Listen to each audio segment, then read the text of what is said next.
This is released for the sake of education.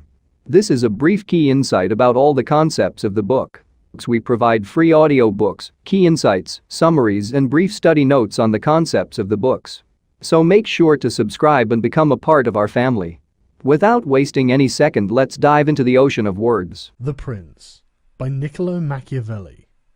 Dedication to the magnificent Lorenzo di Piero de' Medici. Those who strive to obtain the good graces of a prince are accustomed to come before him with such things as they hold most precious, or in which they see him take most delight, whence one often sees horses, arms, cloth of gold, precious stones, and similar ornaments presented to princes worthy of their greatness. Desiring, therefore, to present myself to your magnificence with some testimony of my devotion towards you, I have not found among my possessions anything which I hold more dear or value so much as the knowledge of the actions of great men, acquired by long experience in contemporary affairs and a continual study of antiquity, which, having reflected upon it with great and prolonged diligence, I now send, digested into a little volume, to your magnificence. And although I may consider this work unworthy of your countenance, nevertheless I trust much to your benignity that it may be acceptable, seeing that it is not possible for me to make a better gift than to offer you the opportunity of understanding, in the shortest time, all that I have learned in so many years, and with so many troubles and dangers, which work I have not embellished with swelling or magnificent words, nor stuffed with rounded periods, nor with any extrinsic allurements or adornments whatever, with which so many are accustomed to embellish their works. For I have wished either that no honour should be given of it, or else that the truth of the matter and the weightiness of the theme shall make it acceptable. Nor do I hold with those who regard it as a presumption if a man of low and humble condition dare to discuss and settle the concerns of princes, because, just as those who draw landscapes place themselves below in the plain to contemplate the nature of the mountains and of lofty places, and in order to contemplate the plains, place themselves upon high mountains, even so to understand the nature of the people it needs to be a prince, and to understand that of princes it needs to be of the people. Take then your magnificence, this little gift in the spirit in which I send it, wherein, if it be diligently read and considered by you, you will learn my extreme desire that you should attain that greatness which fortune and your other attributes promise. And if your magnificence, from the summit of your greatness, will sometimes turn your eyes to these lower regions, you will see how unmeritedly I suffer a great and continued malignity of fortune. Chapter 1. How many kinds of principalities there are, and by what means they are acquired. All states, all powers, that have held and hold rule over men, have been and are either republics or principalities. Principalities are either hereditary, in which the family has been long established, or they are new. The new are either entirely new, as was Milan to Francesco Sforza, or they are, as it were, members annexed to the hereditary state of a prince who has acquired them, as was the kingdom of Naples to that of the King of Spain.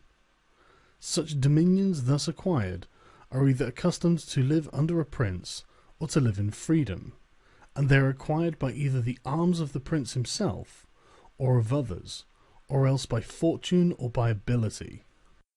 Chapter 2. Concerning hereditary principalities.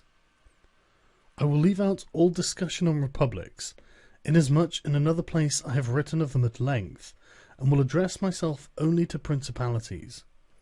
In doing so I will keep to the order indicated above, and discuss how such principalities are to be ruled and preserved. I say at once there are fewer difficulties in holding hereditary states, and those long accustomed to the family of their prince, than new ones, for it is sufficient only not to transgress the customs of his ancestors, and to deal prudently with circumstances as they arise, for a prince of average powers to maintain himself in his state, unless he be deprived of it by some extraordinary and excessive force, and if he should be so deprived of it, whenever anything sinister happens to the usurper, he will regain it. We have in Italy, for example, the Duke of Ferrara, who could not have withstood the attacks of the Venetians in 84, nor those of Pope Julius in 10, unless he had been long established in his dominions. For the hereditary prince has less cause and less necessity to offend, hence it happens that he will be more loved, and unless extraordinary vices cause him to be hated, it is reasonable to expect that his subjects will be naturally well disposed towards him, and in the antiquity and duration of his rule, the memories and motives that make for change are lost, for one change always leaves the two thing for another. Chapter 3. Concerning mixed principalities. But if the difficulties occur in a new principality, and firstly, if it be not entirely new, but is, as it were, a member of a state which, taken collectively, may be called composite, the changes arise chiefly from an inherent difficulty which there is in all new principalities. For men change their rulers willingly, hoping to better themselves, and this hope induces them to take up arms against him who rules, wherein they are deceived, because they afterwards find by experience that they have gone from bad to worse. This follows also on another natural and common necessity, which always causes a new prince to burden those who have submitted to him with his soldiery, and with infinite other hardships which he must put upon his new acquisition. In this way you will have enemies in all those whom you have injured in seizing the principality, and you are not able to keep those friends who put you there, because of your not being able to satisfy them in the way they expected, and you cannot take strong measures against them, feeling bound to them. For although one may be very strong in armed forces, yet in entering a province one has always need of the goodwill of the natives. For these reasons Louis XII, King of France, quickly occupied Milan, and as quickly lost it, and had to turn him out the first time it only needed Ludovico's own forces, because those who had opened the gates to him, finding themselves deceived in their hopes of future benefit, would not endure the ill treatment of the new prince. It is very true that, after acquiring rebellious provinces a second time, they are not so lightly lost afterwards, because the prince, with little reluctance, takes the opportunity of rebellion to punish the delinquents, to clear out the suspects, and to strengthen himself in the weakest places.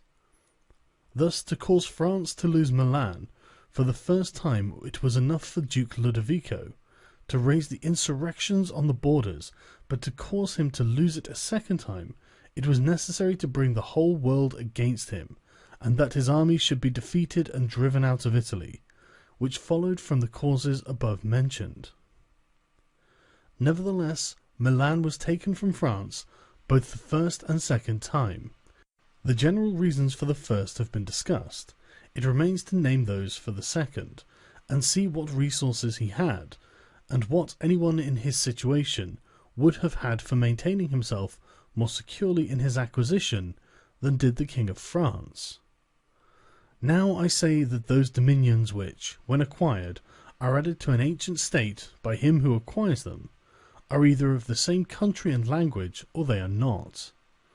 When they are, it is easier to hold them, especially when they have not been accustomed to self-government, and to hold them securely is enough to have destroyed the family of the prince who was ruling them, because the two peoples, preserving in other things the old conditions, and not being unlike in customs, will live quietly together, as one has seen in Brittany, Burgundy, Gascony, and Normandy, which have been bound to France for so long a time, and, although there may be some difference in language, nevertheless the customs are alike, and the people will easily be able to get on amongst themselves.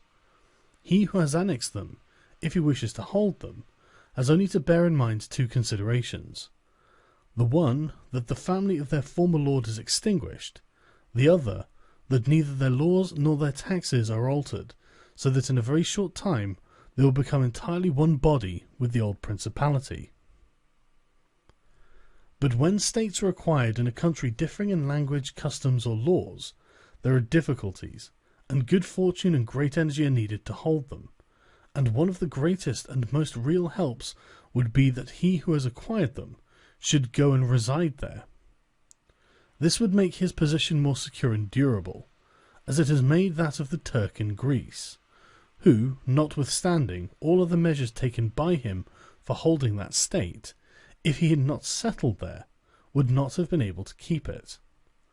Because if one is on the spot, disorders are seen as they spring up, and one can quickly remedy them. But if one is not at hand, and they are heard of only when they are great, one can no longer remedy them. Besides this, the country is not pillaged by your officials. The subjects are satisfied by prompt recourse to the prince. Thus, wishing to be good, they have more cause to love him, and wishing to be otherwise, to fear him. He who would attack that state from the outside must have the utmost caution. As long as the prince reside there, it can only be wrested from him with the greatest difficulty. The other and better course is to send colonies to one or two places, which may be as keys to that state, for it is necessary either to do this, or to else keep there a great number of cavalry and infantry. A prince does not spend much on colonies, for with little or no expense he can send them out and keep them there, and he offends a minority only of the citizens from whom he takes lands and houses to give them to the new inhabitants, and those whom he offends, remaining poor and scattered, are never able to injure him, whilst the rest, being uninjured, are easily kept quiet, and at the same time are anxious not to err, for fear should it happen to them as it has to those who have been despoiled. In conclusion, I say that these colonies are not costly, they are more faithful, they injure less, and the injured, as has been said, being poor and scattered, cannot hurt. Upon this, one has to remark that men ought to be either well treated or crushed, because they avenge themselves of lighter injuries. Of more serious ones they cannot. Therefore the injury that is done to a man ought to be of such a kind that one does not stand in fear of revenge. But in maintaining armed men there in place of colonies, one spends much more, having to consume on the garrison all the income from the state, so that the acquisition turns into a loss, and many more are exasperated, because the whole state is injured. Through the shifting of the garrison up and down, all become acquainted with hardship, and all become hostile, and they are enemies who, whilst beaten on their own ground, are able yet to do hurt. For every reason, therefore, such guards are as useless as a colony is useful. Again, the prince who holds a country differing in the above respects ought to make himself the head and defender of his less powerful neighbours, and to weaken the more powerful amongst them, taking care that no foreigner as powerful as himself shall, by any accident, get a footing there, for it will always happen that such a one will be introduced by those who are discontented, either through excessive ambition or through fear, as one has seen already. The Romans were brought to Greece by the Aetolians, and in every other country where they obtained a footing, they were brought in by the inhabitants. And the usual course of affairs is that, as soon as a powerful foreigner enters a country, all the subject states are drawn to him, moved by the hatred which they feel against the ruling power. So in that respect, to those subject states he has not to take any trouble to gain them over to himself, for the whole of them quickly rally to the state which he has acquired there. He has only to take care that they do not get hold of too much power and too much authority, and then with his own forces and with their goodwill he can easily keep down the more powerful of them, as to remain entirely master in the country, and he who does not properly manage this business will soon lose what he has acquired, and whilst he does it, he will have endless difficulties and troubles. The Romans, in the countries which they annexed, observed closely these measures. They sent colonies and maintained friendly relations with the minor powers, without increasing their strength. They kept down the greater, and did not allow any strong foreign powers to gain authority. Greece appears to me sufficient for an example. The Achaeans and the Aetolians were kept friendly by them, but the kingdom of Macedonia was humbled. Antiochus was driven out, yet the merits of the Achaeans and the Aetolians never secured for them permission to increase their power, nor did the persuasions of Philip ever induce the Romans to be his friends without first humbling him, nor did the influence of Antiochus make them agree that he should retain any lordship over the country, because the Romans did in these instances what all prudent princes ought to do, who have to regard not only present troubles, but also future ones, for which they must prepare with every energy, because, when foreseen, it is easy to remedy them, but if you wait until they approach, the medicine is no longer in time, because the malady has become incurable. For it happens in this, as the physicians say, it happens in a hectic fever, that in the beginning of the malady it is easy to cure, but difficult to detect, but in the course of time, not having either been detected or treated in the beginning, it becomes easy to detect, but difficult to cure. This it happens in affairs of state, for when the evils that arise that have been foreseen, which it is only given to a wise man to see, they can be quickly redressed. But when, though not having been foreseen, they have been permitted to grow in a way that everyone can see them, there is no longer a remedy. Therefore the Romans, foreseeing troubles, dealt with them at once, and, even to avoid a war, would not let them come to a head, for they knew that war is not to be avoided, but it is only to be put off to the advantage of others. Moreover, they wished to fight with Philip and Antiochus in Greece, so not to have to do so in Italy. They could have avoided both, but this they did not wish, nor did that ever please them which is ever in the mouths of the wise ones of our time. Let us enjoy the benefits of the time, but rather the benefits of their own valour and prudence, for time drives everything before it, and is able to bring with it the good as well as the evil, and the evil as well as the good. But let us turn to France, and inquire whether she has done any of the things mentioned. I will speak of Louis XII, and not of Charles VIII, as the one whose conduct is the better to be observed, he having held possession of Italy for the longest period, and you will see that he has done the opposite to those things which ought to be done to retain a state composed of diverse elements. King Louis was brought into Italy by the ambitions of the Venetians, who desired to obtain half the state of Lombardy by his intervention.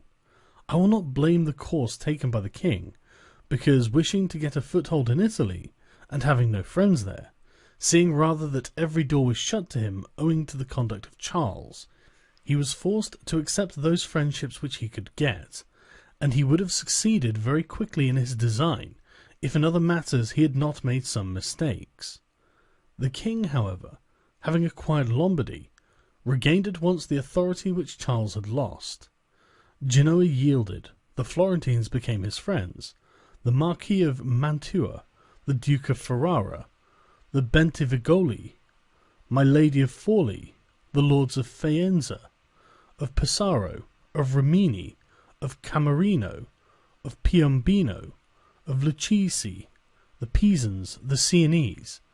Everybody made advances to him to become his friend. Then could the Venetians realize the rashness of the course taken by them, which, in order that they might secure 2 towns in Lombardy, they had made the king the master of 2/3 of Italy.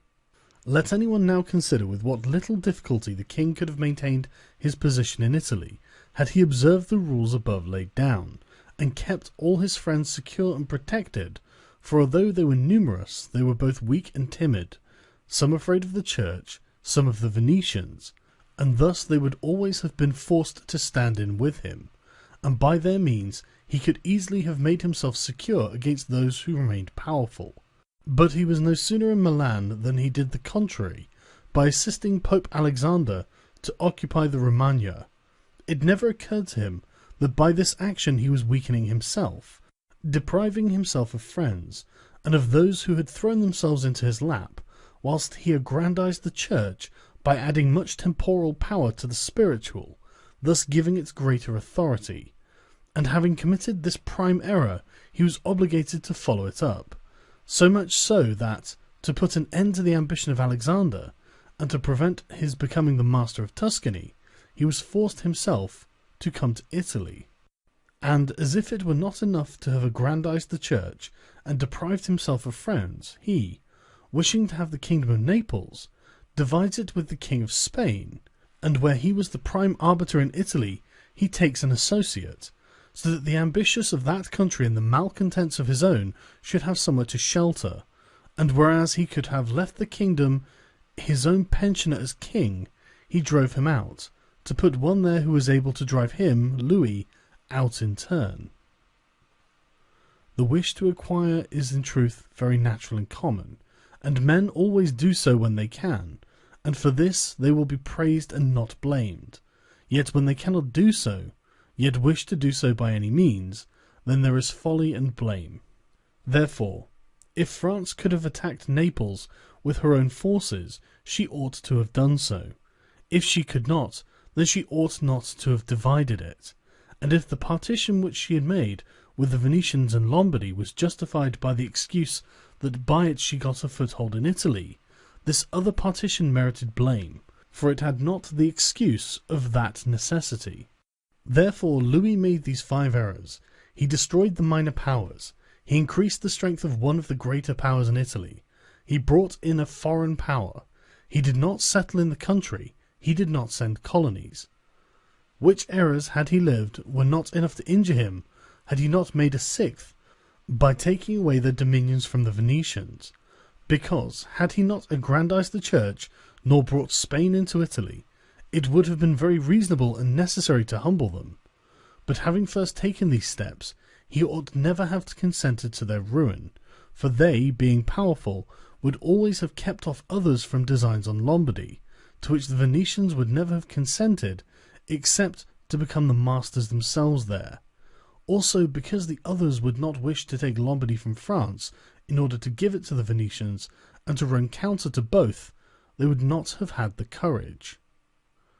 And if anyone should say, King Louis yielded the Romagna to Alexander and the kingdom of Spain to avoid war, I answer for the reasons given above that a blunder ought never to be perpetrated to avoid war, because it is not to be avoided, but is only deferred to your disadvantage.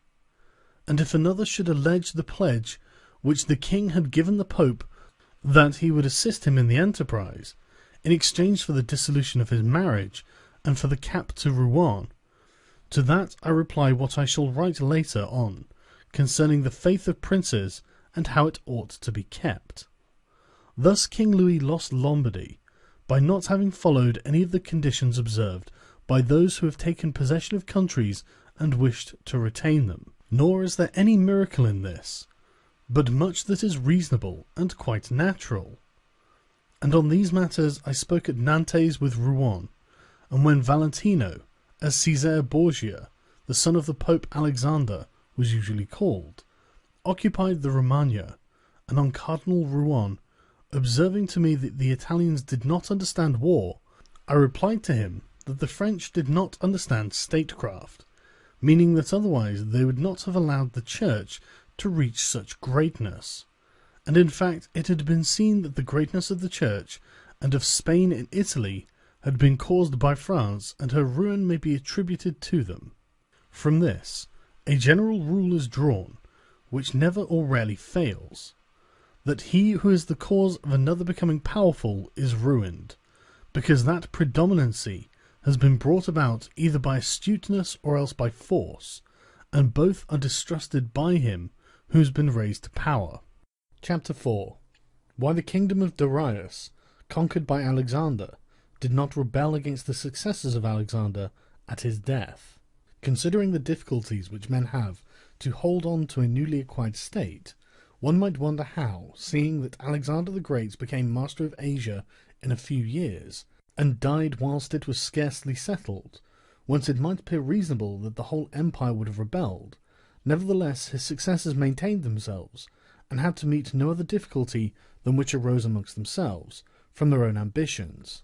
I answer that the principalities of which one has record are found to be governed in 2 ways, either by a prince with a body of servants who assist him to govern the kingdom as ministers by his favour and permission, or by a prince and barons, who hold that dignity by antiquity of blood, and not by the grace of the prince. Such barons have states in their own subjects, who recognize them as lords and hold them in natural affection. Those states that are governed by a prince and his servants hold their prince in more consideration, because in all the country there is no one who is recognized as superior to him, and yet if they yield obedience to another, they do it as to a minister and an official, and they do not bear him any particular affection. Examples of these two governments in our time are the Turk and the King of France. The entire monarchy of the Turk is governed by one lord, but the others are his servants, and dividing his kingdom into sanjaks, he sends there different administrators, and shifts and changes them as he chooses. But the King of France is placed in the midst of an ancient body of lords, acknowledged by their own subjects and beloved by them. They have their own prerogatives, nor can the king take these away except at his peril. Therefore, he who considers both of these states will recognize great difficulties in seizing the state of the Turk, but once it is conquered, great ease in holding it. The cause of the difficulties in seizing the kingdom of the Turk are that the usurper cannot be called in by the princes of the kingdom, nor can he hope to be assisted in his designs by the revolt of those whom the Lord has around him. This arises from the reasons given above, for his ministers, all being slaves and bondsmen, can only be corrupted with great difficulty, and one can expect little advantage from them once they have been corrupted, as they cannot carry the people with them, for the reasons assigned. Hence, he who attacks the Turks must bear in mind that he will find him united, and will not have to rely more on his own strength than on the revolt of others. But if the Turk has been conquered, and routed in the field in such a way that he cannot replace his armies, there is nothing to fear but the family of the prince, and this, being exterminated, there remains no one to fear, the others having no credit with the people, and as the conqueror did not rely on them before his victory, so he ought not to fear them after it. The contrary happens in kingdoms governed like that of France, because one can easily enter there by gaining over some baron of the kingdom, for one always finds malcontents and such as desire a change. Such men, for the reasons given, can open up the way into the state and render the victory easy. But if you wish to hold it afterwards, you meet with infinite difficulties, both from those who have assisted you and from those you have crushed. Nor is it enough for you to have exterminated the family of the prince, because the lords that remain make themselves the heads of fresh movements against you, and as you are unable either to satisfy or exterminate them, that state is lost whenever time brings the opportunity. Now if you will consider what is the nature of the government of Darius, you will find it similar to the kingdom of the Turk, and therefore it was only necessary for Alexander first to overthrow him in the field, and then to take the country from him, after which victory, Darius being killed, the state remained secure to Alexander for the above reasons, and if his successors had been united, they would have enjoyed it securely and at their ease, for there were no tumults raised in the kingdom except those they provoked themselves. But it is impossible to hold with such tranquillity states constituted like that of France. Hence arose those frequent rebellions against the Romans in Spain, France, and Greece, owing to the many principalities there were in these states, of which, as long as the memory of them endured, the Romans always held an insecure possession. But with the power and long continuance of the empire, the memory of them passed away, and the Romans then became the secure possessors. And when fighting afterwards amongst themselves, each one was able to attach to himself his own parts of the country, according to the authority he had assumed there, and the family of the former lord being exterminated, none other than the Romans were acknowledged. When these things are remembered, no one will marvel at the ease with which Alexander held the empire of Asia, or at the difficulties which others had to keep in acquisition, such as Pyrrhus and many more. This is not occasioned by the little or abundance of ability in the conqueror, but by the want of uniformity in the subject state. Chapter 5. Concerning the way to govern cities or principalities which lived under their own laws before they were annexed. Whenever those states which have been acquired, as stated, have been accustomed to live under their own laws and in freedom, there are three courses for those who wish to hold them. The first is to ruin them. The next is to reside there in person. The third is to permit them to live under their own laws, drawing a tribute and establishing it within an oligarchy which will keep it friendly to you. Because such a government, being created by the prince, knows it cannot stand without his friendship and interest, and it does the utmost to support him. And therefore he who would keep a city accustomed to freedom will hold it more easily by the means of its own citizens than any other way. There are, for example, the Spartans and the Romans. The Spartans held Athens and Thebes, establishing there an oligarchy. Nevertheless, they lost them. The Romans, in order to hold Capua, Carthage, and Numantia, dismantled them and did not lose them. They wished to hold Greece as the Spartans held it, making it free and permitting its laws, and did not succeed. So to hold it, they were compelled to dismantle many cities in the country. For in truth there is no safe way to retain them, otherwise by ruining them.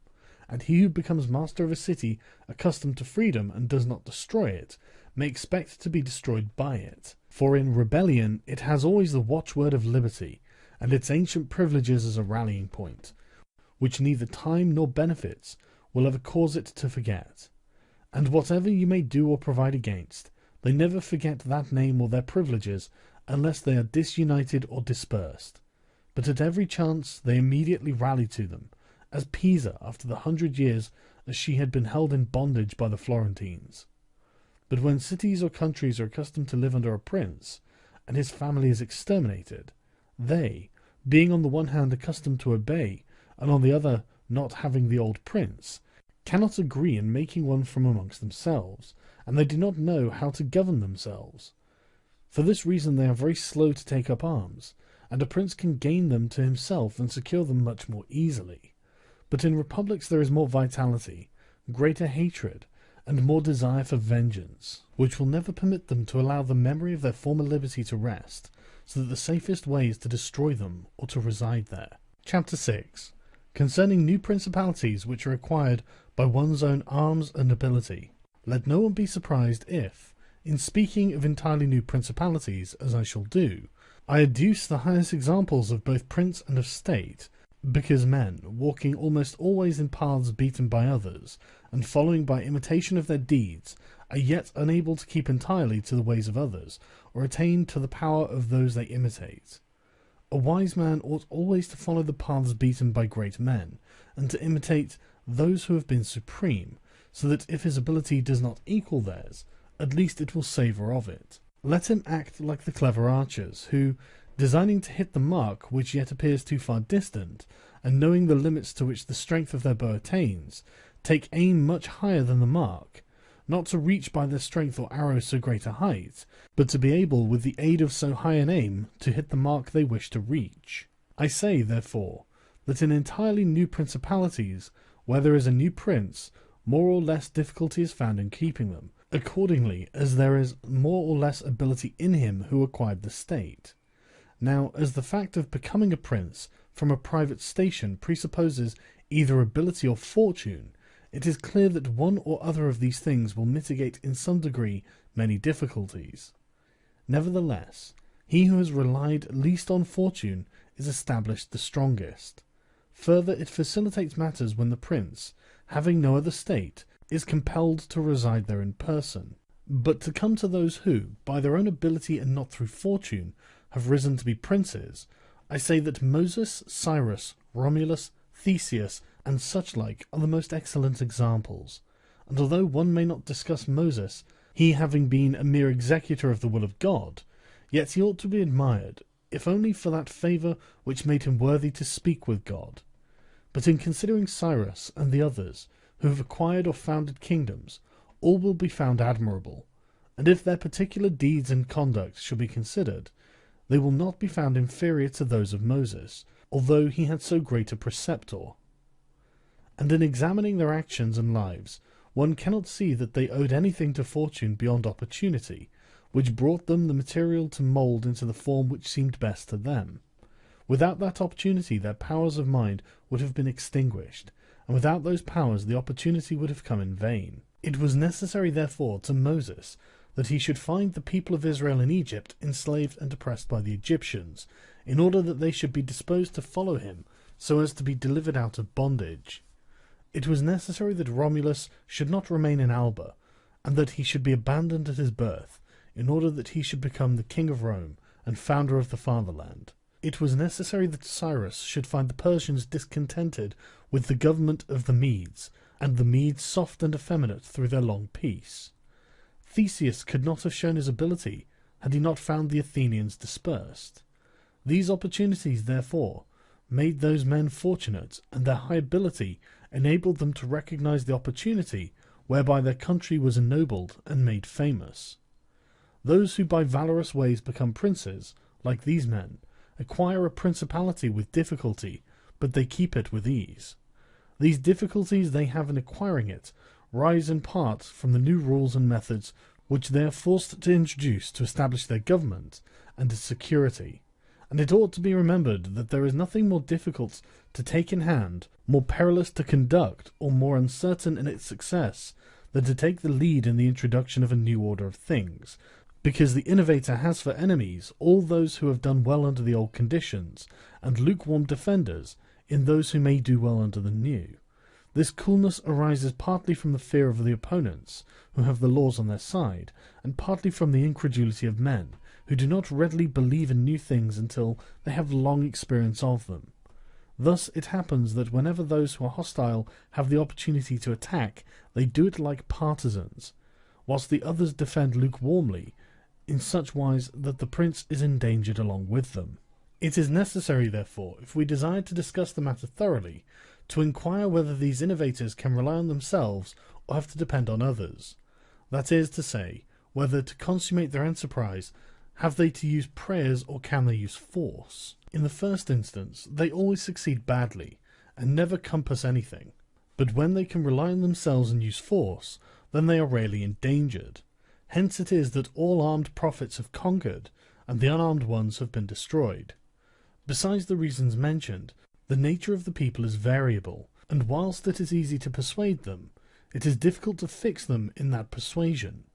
And thus it is necessary to take such measures that, when they believe no longer, it may be possible to make them believe by force. If Moses, Cyrus, Theseus, and Romulus had been unarmed, they could not have enforced their constitutions for so long, as happened in our time to Fra Girolamo Savonarola, who was ruined with his new order of things immediately the multitude believed in him no longer, and he had no means of keeping steadfast those who believed or of making the unbelievers to believe. Therefore, such as these have great difficulties in consummating their enterprise, for all their dangers are yet in the ascent, yet with ability they will overcome them. But when these are overcome, and those who envied them their success are exterminated, they will begin to be respected, and they will continue afterwards powerful, secure, honoured, and happy. To these great examples I wish to add a lesser one. It still bears some resemblance to them, and I wish it to suffice me for all of a like kind. It is Hiero the Syracusan. This man rose from a private station to be the Prince of Syracuse, nor did he, either, owe anything to fortune but to opportunity, for the Syracusans, being oppressed, chose him for their captain. Afterwards he was rewarded by being made their prince. He was of so great ability, even as a private citizen, that one who writes of him says he wanted nothing but a kingdom to be a king. This man abolished the old soldiery, organized the new, gave up old alliances and made new ones, and as he had his own soldiers and allies, on such foundations he was able to build any edifice. Thus, while he had endured much trouble in acquiring, he had but little in keeping. Chapter 7. Concerning new principalities which are acquired by either the arms of others or by good fortune. Those who solely by good fortune become princes from being private citizens have little trouble in rising, but much trouble in keeping atop. They have not any difficulties on the way up, because they fly, but they have many when they reach the summit. Such are those whom some state is either given for money or by the favour of him who bestows it, as happened to many in Greece, in the cities of Ionia and of the Hellespont, where the princes were made by Darius, in order that they might hold the cities both for his security and his glory, as also were those emperors who, by the corruption of the soldiers, from being citizens came to empire. Such stand simply elevated upon the goodwill and fortune of him who has elevated them, two most inconstant and unstable things. Neither have they the knowledge requisite for the position, because unless they are men of great worth and ability, it is not reasonable to expect that they should know how to command, having always lived in private condition. Besides, they cannot hold it, because they have not the forces which they can keep friendly and faithful.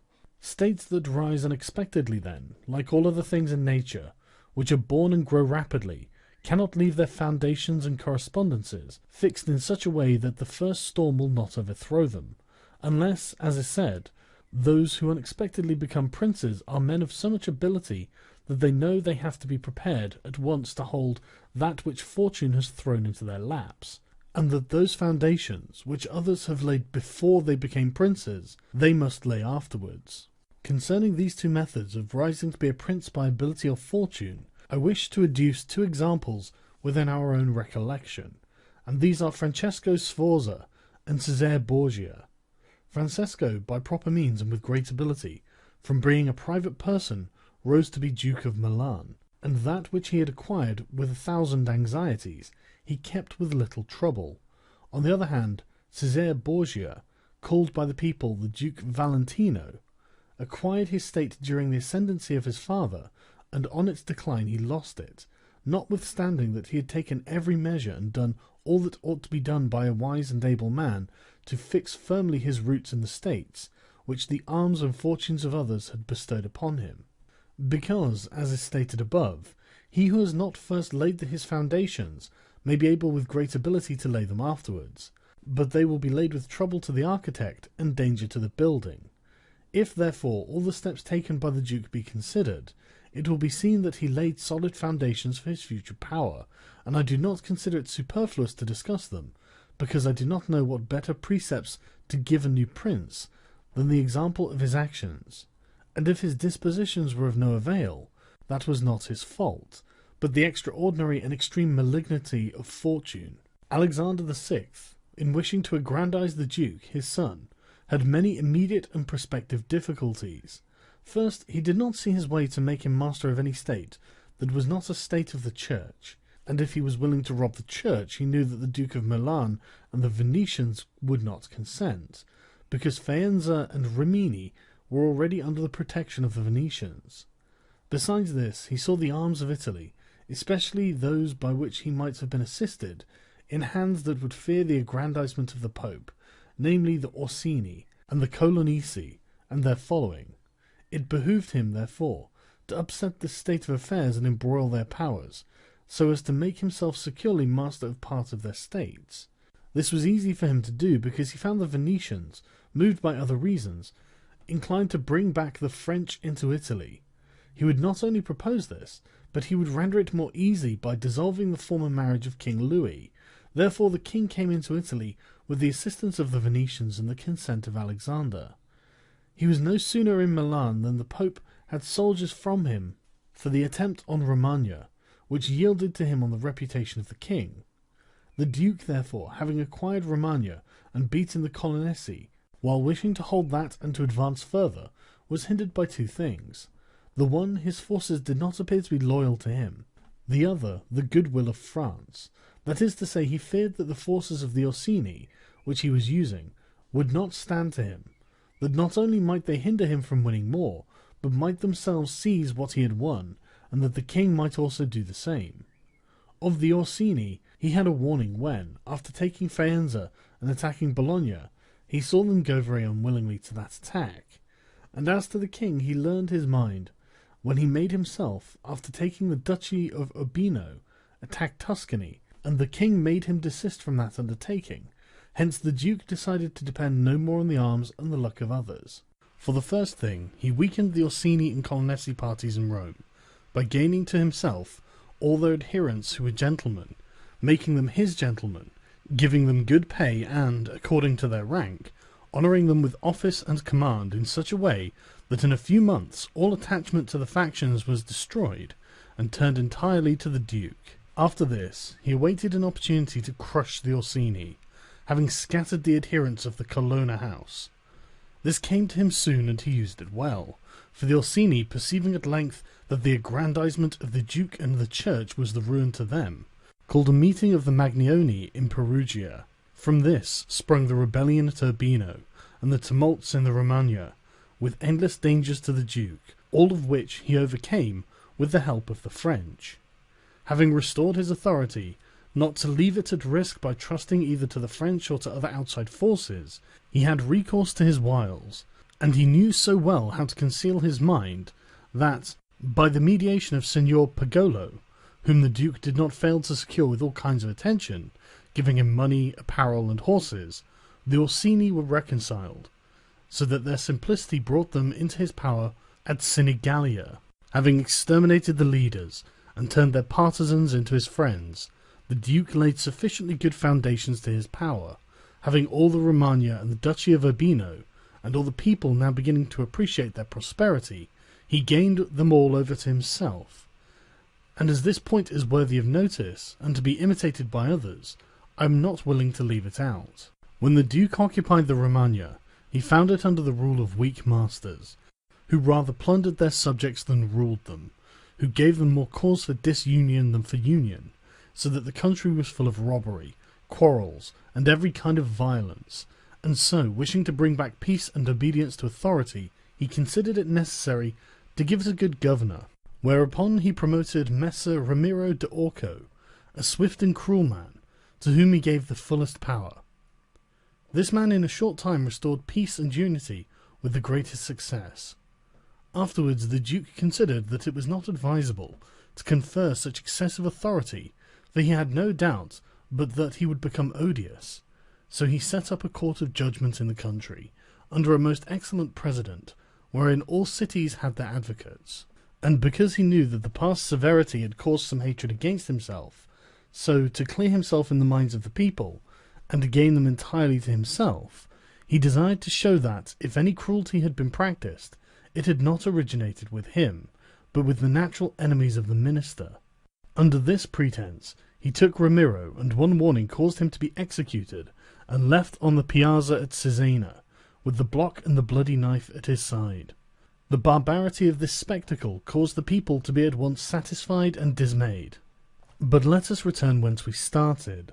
I say that the Duke, finding himself now sufficiently powerful, and partly secured from immediate dangers by having armed himself in his own way, and having in a great measure crushed those forces in his vicinity that could injure him, if he wished to proceed with his conquest, had next to consider France, for he knew that the king, who was too late aware of his mistake, would not support him. And from this time he began to seek new alliances, and to temporize with France in the expedition which she was making towards the kingdom of Naples against the Spaniards, who were besieging Gaeta. It was his intention to secure himself against them, and this he would quickly have accomplished had Alexander lived. Such was his line of action as to present affairs, but as to the future he had to fear, in the first place, that a new successor to the church might not be friendly to him, and might seek to take from him that which Alexander had given him, so he decided to act in 4 ways. Firstly, by exterminating the families of those lords whom he had despoiled, as to take away that pretext from the Pope.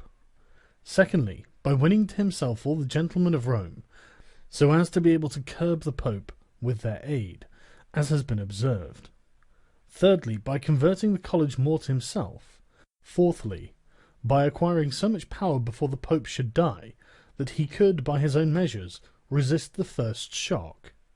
Of these 4 things at the death of Alexander, he had accomplished 3, for he had killed as many of the dispossessed lords as he could lay his hands on, and few had escaped.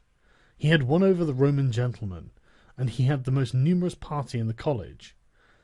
And as to any fresh acquisition, he intended to become master of Tuscany, for he already possessed Perugia and Piombino, and Pisa was under his protection. And, as he had no longer to study France, for the French were already driven out of the kingdom of Naples by the Spaniards, and in this way both were compelled to buy his goodwill, he pounced down upon Pisa. After this, Lucca and Siena yielded at once, partly through hatred and partly through fear of the Florentines. And the Florentines would have had no remedy had he continued to prosper, as he was prospering the year that Alexander died, for he had acquired so much power and reputation that he would have stood by himself, and no longer have depended on the luck and the forces of others, but solely on his own power and ability. But Alexander died 5 years after he had first drawn the sword. He left the duke with the state of Romagna alone consolidated, with the rest in the air, between two most powerful hostile armies, and sick unto death. Yet there were in the duke such boldness and ability, and he knew so well how men are to be won or lost, and so firm the foundations which in so short a time he had laid, that if he had not had those armies on his back, or if he had been in good health, he would have overcome all difficulties. As it is seen that his foundations were good, for the Romagna waited for him for more than a month, in Rome, though but half alive, he remained secure, whilst in the Baglioni, the Vitelli, and the Orsini might come to Rome, they could not effect anything against him. If he could not have made Pope him whom he had wished, at least the one whom he did not wish would not have been elected. But if he had been in sound health at the death of Alexander, everything would have been different to him. On the day that Julius II was elected, he told me that he had thought of everything that might occur at the death of his father, and had provided a remedy for all, except that he had never anticipated that, when the death did happen, he himself would be on the point to die. When all the actions of the Duke are recalled, I do not know how to blame him, but rather it appears to be, as I have said, that I ought to offer him for imitation to all those who, by the fortune or arms of others, are raised to government, because he, having a lofty spirit and far-reaching aims, could not have regulated his conduct otherwise, and only the shortness of life of Alexander and his own sickness frustrated his designs. Therefore he who considers it necessary to secure himself in his new principality, to win friends, to overcome either by force or fraud, to make himself beloved and feared by the people, to be followed and revered by the soldiers, to exterminate those who have power or reason to hurt him, to change the old order of things for new, to be severe and gracious, magnanimous and liberal, to destroy a disloyal soldiery and to create new, to maintain friendship with kings and princes in such a way that they must help him with zeal and defend him with caution, cannot find a more lively example than the actions of this man. Only can he be blamed for the election of Julius II, in whom he made a bad choice, because, as it said, not being able to elect a pope to his own mind, he could have hindered any other from being elected pope, and he ought never to have consented to the election of any cardinal whom he had injured or who had cause to fear him, if they became pontiffs. For men injure either from fear or hatred. Those whom he had injured, amongst others, were San Pietro ad Vincula, Colonna, San Giorgio, and Ascanio. The rest, in becoming pope, had to fear him. Rouen and the Spaniards accepted, the latter from their relationship and obligations, the former from his influence, the kingdom of France having relations with him. Therefore, above everything, the Duke ought to have created a Spaniard pope, and failing him, he ought to have consented to Rouen, and not to San Pietro ad Vincula. He who believes that new benefits will cause great personages to forget old injuries is deceived. Therefore the Duke erred in his choice, and it was the cause of his ultimate ruin. Chapter 8. Concerning those who have obtained a principality by wickedness. Although a prince may rise from a private station in two ways, neither of which can be entirely attributed to fortune or genius, yet it is manifest to me that I must not be silent on them, although one could be more copiously treated when I discuss republics. These methods are when, either by some wicked or nefarious ways, one ascends to the principality, or when, by the favour of his fellow citizens, a private person becomes the prince of his country.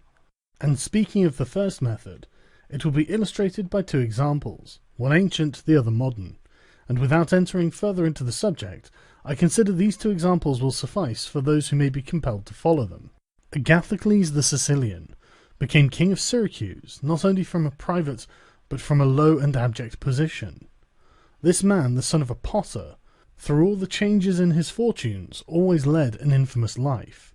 Nevertheless, he accompanied his infamies with so much ability of mind and body, that, having devoted himself to the military profession, he rose through its ranks to be praetor of Syracuse. Being established in that position, and having deliberately resolved himself to make himself prince and to seize by violence, without obligation to others, that which had been conceded to him by assent, He came to an understanding for this purpose with Hamilcar the Carthaginian, who with his army was fighting in Sicily. One morning he assembled the people and the Senate of Syracuse, as if he had to discuss with them things relating to the Republic, and at the given signal the soldiers killed all the senators and the richest of the people. These dead, he seized and held the princedom of that city without any civil commotion. And although he was twice routed by the Carthaginians, and ultimately besieged, yet not only was he able to defend his city, but leaving part of his men for its defence, with the others he attacked Africa, and in a short time raised the siege of Syracuse. The Carthaginians, reduced to extreme necessity, were compelled to come to terms with Agathocles, and leave Sicily to him, and had to be content with the possession of Africa. Therefore, he who considers the actions and genius of this man will see nothing or little which can be attributed to fortune, inasmuch as he attained preeminence, as is shown above, not by the favour of any one, but step by step in the military profession, which steps were gained with 1,000 troubles and perils, and were afterwards boldly held by him with many hazardous dangers. Yet it cannot be called talent to slay fellow citizens, and to deceive friends, to be without faith, without mercy, without religion. Such methods may gain empire, but not glory. Still, if the courage of Agathocles in entering into and extricating himself from dangers be considered, together with his greatness of mind in enduring and overcoming hardships, it cannot be seen why he should be esteemed less than the most notable captain. Nevertheless, his barbarous cruelty and inhumanity, with infinite wickedness, do not permit him to be celebrated among the most excellent men. What he achieved cannot be attributed either to fortune or genius.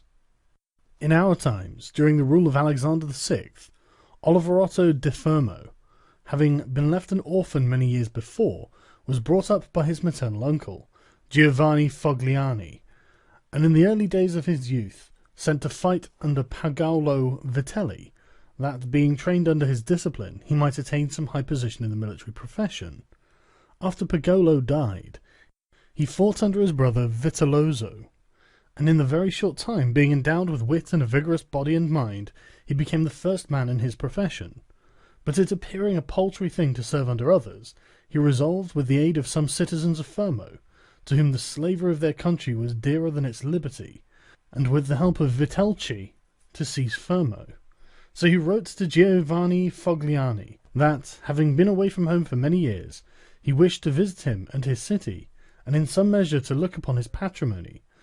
And although he had not laboured to acquire anything except honour, yet, in order that the citizens should see that he had not spent his time in vain, he desired to come honourably, so would be accompanied by 100 horsemen, his friends and retainers, and he entreated Giovanni to arrange that he should be received honourably by the Fermians, all of which would be not only to his honour, but also to that of Giovanni himself, who had brought him up. Giovanni, therefore, did not fail in any attentions due his nephew, and he caused him to be honourably received by the Fermians, and he lodged him in his own house, where, having passed some days, and having arranged that was necessary for his wicked designs, Oliverotto gave a solemn banquet to which he invited Giovanni Fogliani and the chiefs of Fermo. When the viands and all the other entertainments that are usual in such banquets were finished, Oliverotto artfully began certain grave discourses, speaking of the greatness of Pope Alexander and his son Caesar, and of their enterprises. To which discourse Giovanni and the others answered. He rose at once, saying that such matters ought to be discussed in a more private place, and he betook himself to a chamber, whither Giovanni and the rest of the citizens went in after him. No sooner were they seated than soldiers issued from secret places and slaughtered Giovanni and the rest. After these murders, Oliverotto, mounted on horseback, rode up and down the town, and besieged the chief magistrate in the palace, so that in fear the people were forced to obey him, and to form a government, of which he made himself the prince. He killed all the malcontents who were able to injure him, and strengthened himself with new civil and military ordinances, in such a way that, in the year during which he held the principality, not only was he secure in the city of Fermo, but he had become formidable to all of his neighbours, and his destruction would have been as difficult as that of Agathocles, if he had not allowed himself to be overreached by Caesar Borgia, who took him with the Orsini and the Vitelli at Signigalia, as was stated above. Thus, 1 year after he had committed this parricide, he was strangled, together with Vitellozzo, whom he had made his leader in valour and wickedness. Some may wonder how it can happen that Agathocles and his like, after infinite treacheries and cruelties, should live for long secure in his country, and defend himself from external enemies, and never be conspired against by his own citizens, seeing that many others, by means of cruelty, have never been able even in peaceful times to hold the state, still less in the doubtful times of war. I believe that this follows from severities being badly or properly used. Those may be called properly used if of evil it is possible to speak well, that are applied at one blow and are necessary to one's security, and that are not persisted in afterwards unless they can be turned to the advantage of the subjects. The badly employed are those which, notwithstanding they may be few in the commencement, multiply with time rather than decrease. Those who practice the first system are able, by the aid of God or man, to mitigate in some degree their rule, as Agathocles did. It is impossible for those who follow the other to maintain themselves. Hence it is to be remarked that, in seizing a state, the usurper ought to examine closely into all those injuries which it is necessary for him to inflict, and to do them all at one stroke, so as not to have to repeat them daily, and thus by not unsettling men he will be able to reassure them, and win them to himself by benefits. He who does otherwise, either from timidity or from evil advice, is always compelled to keep the knife in his hand. Neither can he rely on his subjects, nor can they attach themselves to him, owing to their continued and repeated wrongs. For injuries ought to be done all at one time, so that, being tasted less, they offend less. Benefits ought to be given little by little, so that the flavour of them may last longer. And above all things, a prince ought to live amongst his people in such a way that no unexpected circumstances, whether for good or evil, shall make him change, because if the necessity for this comes in troubled times, you are too late for harsh measures, and mild ones will not help you, for they will be considered as forced from you, and no one will be under any obligation to you for them. Chapter 9. Concerning a Civil Principality. But coming to the other point, where a leading citizen becomes the prince of his country, not by wickedness or any intolerable violence, but by the favour of his fellow citizens, this may be called a civil principality, nor is it genius or fortune altogether necessary to attain it, but rather a happy shrewdness. I say then that a principality is obtained either by the favour of the people or by the favour of the nobles, because in all cities these two distinct parties are found, and from this it arises that the people do not wish to be ruled nor oppressed by the nobles, and the nobles wish to rule and oppress the people. And from these two opposite desires there arises in cities one of three results: either a principality, self-government, or anarchy. A principality is either created by the people or by the nobles, accordingly as one or the other of them has the opportunity. For the nobles, seeing that they cannot withstand the people, begin to cry up the reputation of one of themselves, and they make him a prince, so that under his shadow they can give vent to their ambitions. The people, finding that they cannot resist the nobles, also cry up the reputation of one of themselves, and make him a prince as so to be defended by his authority. He who obtains sovereignty by the assistance of the nobles maintains himself with more difficulty than he who comes to it by the aid of the people, because the former finds himself with many around him who consider themselves his equals, and because of this he can neither rule nor manage them to his liking. But he who reaches sovereignty by popular favour finds himself alone, and has none around him, or few, who are not prepared to obey him. Besides this, one cannot by fair dealing, and without injury to others, satisfy the nobles, but you can satisfy the people, for their object is more righteous than that of the nobles, the latter wishing to oppress, while the former only desire not to be oppressed. It is to be added also that a prince can never secure himself against a hostile people, because of their being too many, whilst from the nobles he can secure himself, as they are few in number. The worst that a prince may expect from a hostile people is to be abandoned by them, but from hostile nobles he has not only to fear abandonment, but also that they will rise against him, for they, being in these affairs more far-seeing and astute, always come forward in time to save themselves, and to obtain favours from him whom they expect to prevail. Further, the prince is compelled to live always with the same people, but he can do well without the same nobles, being able to make and unmake them daily, and to give or take away authority when it pleases him. Therefore, to make this point clearer, I say that the nobles ought to be looked at in mainly two ways. That is to say, they either shape their course in such a way as binds them entirely to your fortune, or they do not. Those who so bind themselves and are not rapacious ought to be honoured and loved. Those who do not bind themselves may be dealt with in two ways. They may fail to do this through pusillanimity and a natural want of courage, in which case you ought to make use of them, especially those who are of good counsel, and thus whilst in prosperity you honour them, in adversity you do not have to fear them.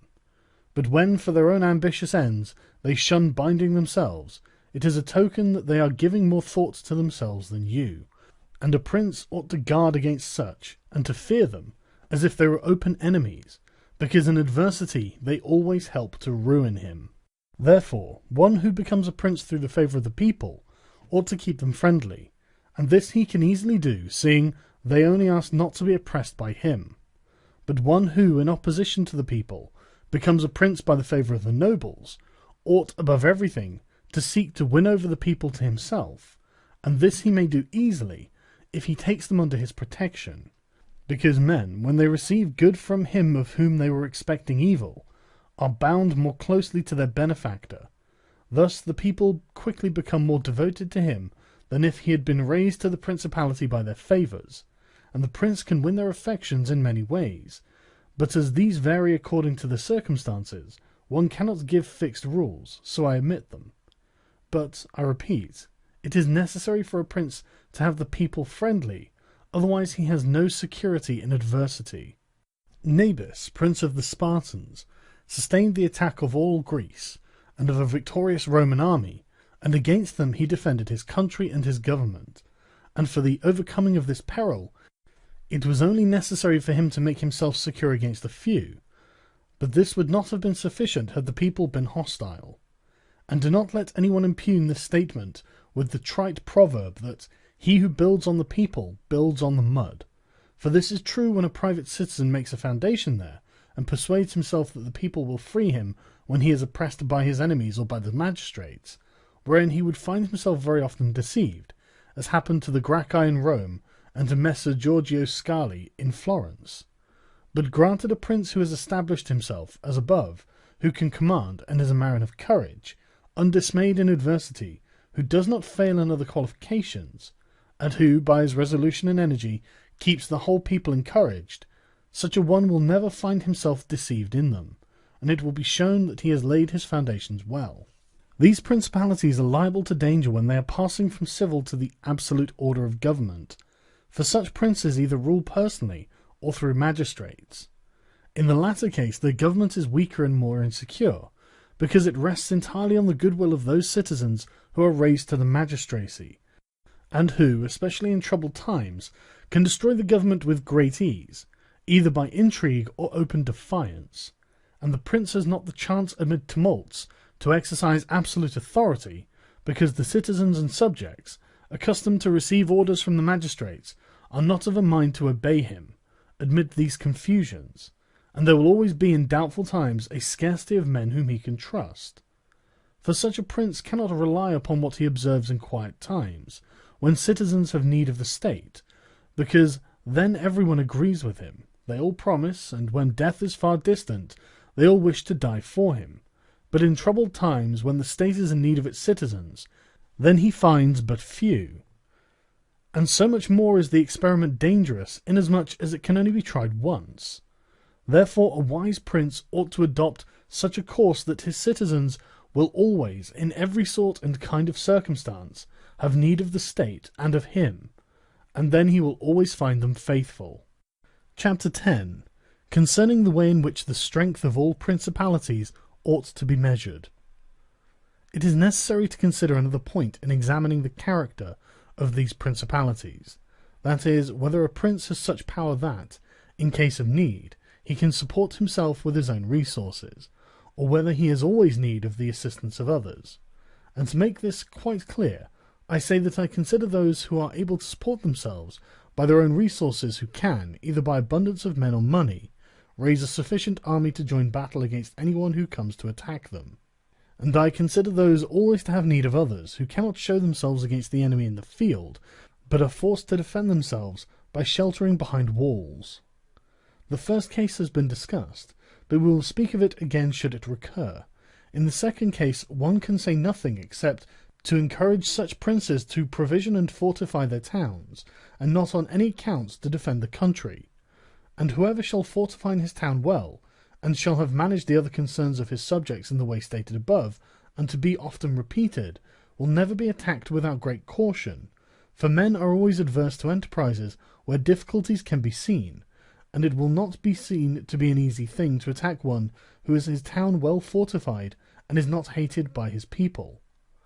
The cities of Germany are absolutely free, but they own but little country around them, and they yield obedience to the emperor when it suits them, nor do they fear this or any other power that they may have near them, because they are fortified in such a way that everyone thinks the taking of them by assault would be tedious and difficult, seeing that they have proper ditches and walls, they have sufficient artillery, and they always keep in public depots enough for 1 year's eating, drinking, and firing.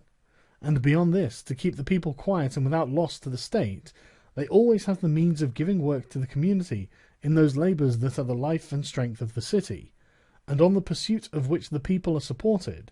They also hold military exercises in repute, and moreover have many ordinances to uphold them. Therefore a prince who has a strong city, and has not made himself odious, will not be attacked, or if anyone should attack, he will only be driven off with disgrace. Again, because the affairs of this world are so changeable, it is almost impossible to keep an army a whole year in the field without being interfered with, and whoever should reply, if the people have property outside the city and see it burnt, they will not remain patient, and the long siege and self-interest will make them forget their prince. To this I answer that a powerful and courageous prince will overcome all such difficulties by giving at one time hope to his subjects that the evil will not be for long, at another time fear of the cruelty of the enemy, then preserving himself adroitly from those subjects who seem to him to be too bold.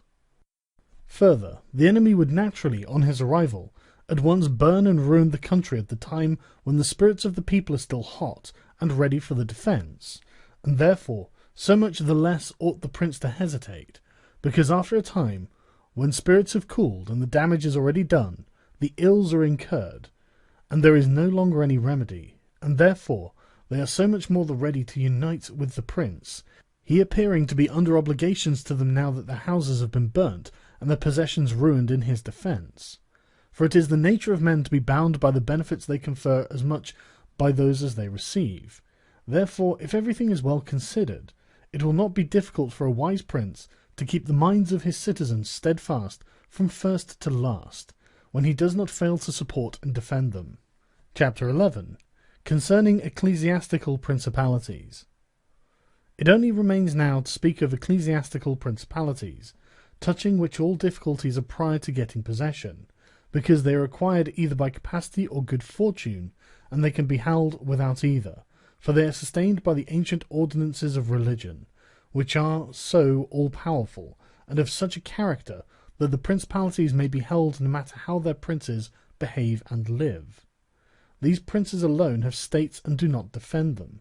They have subjects and do not rule them, and the states, though unguarded, are not taken from them, and the subjects, although not ruled, do not care, and they have neither the desire nor the ability to alienate themselves. Such principalities only are secure and happy, but being upheld by powers to which the human mind cannot reach, I shall speak no more of them, because, being exalted and maintained by God, it would be the act of a presumptuous and rash man to discuss them.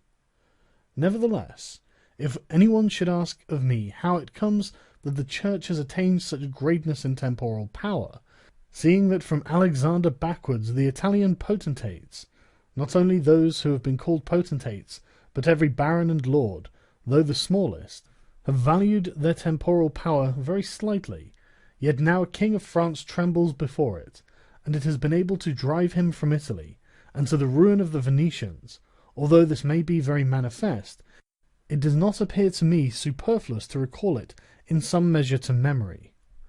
Before Charles, King of France, passed into Italy, this country was under the dominion of the Pope, the Venetians, the King of Naples, the Duke of Milan, and the Florentines. These potentates had two principal anxieties: the one that no foreigner should enter Italy under arms, the other that none of themselves should seize more territory.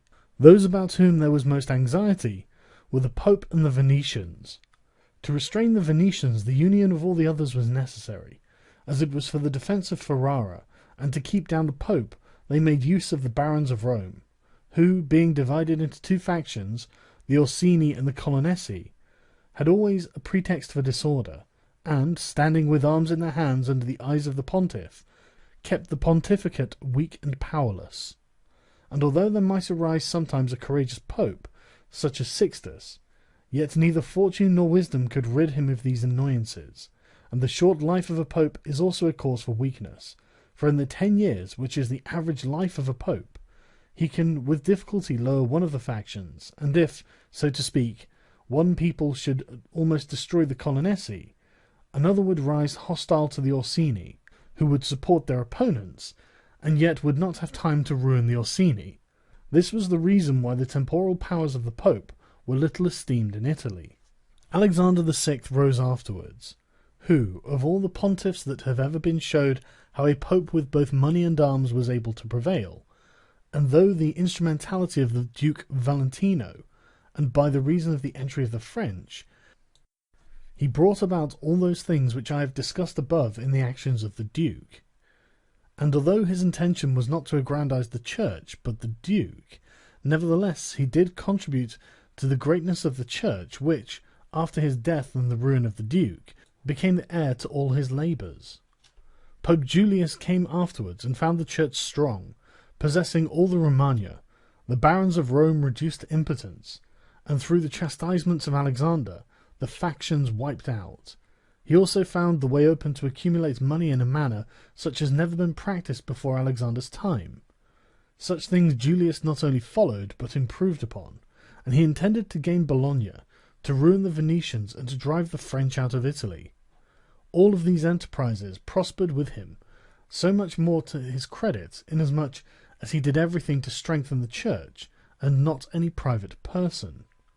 He also kept the Orsini and the Colonnesi factions within the bounds in which he found them, and although there was among them some mind to make disturbance, nevertheless he held two things firm: the one, the greatness of the Church, with which he terrified them, and the other, not allowing them to have their own cardinals, who caused the disorders among them.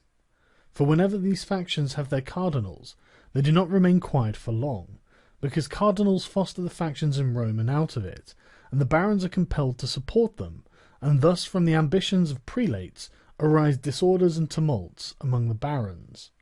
For these reasons His Holiness Pope Leo found the pontificate most powerful, and it is to be hoped that, if others made it great in arms, he will make it still greater and more venerated by his goodness and infinite other virtues. Chapter 12.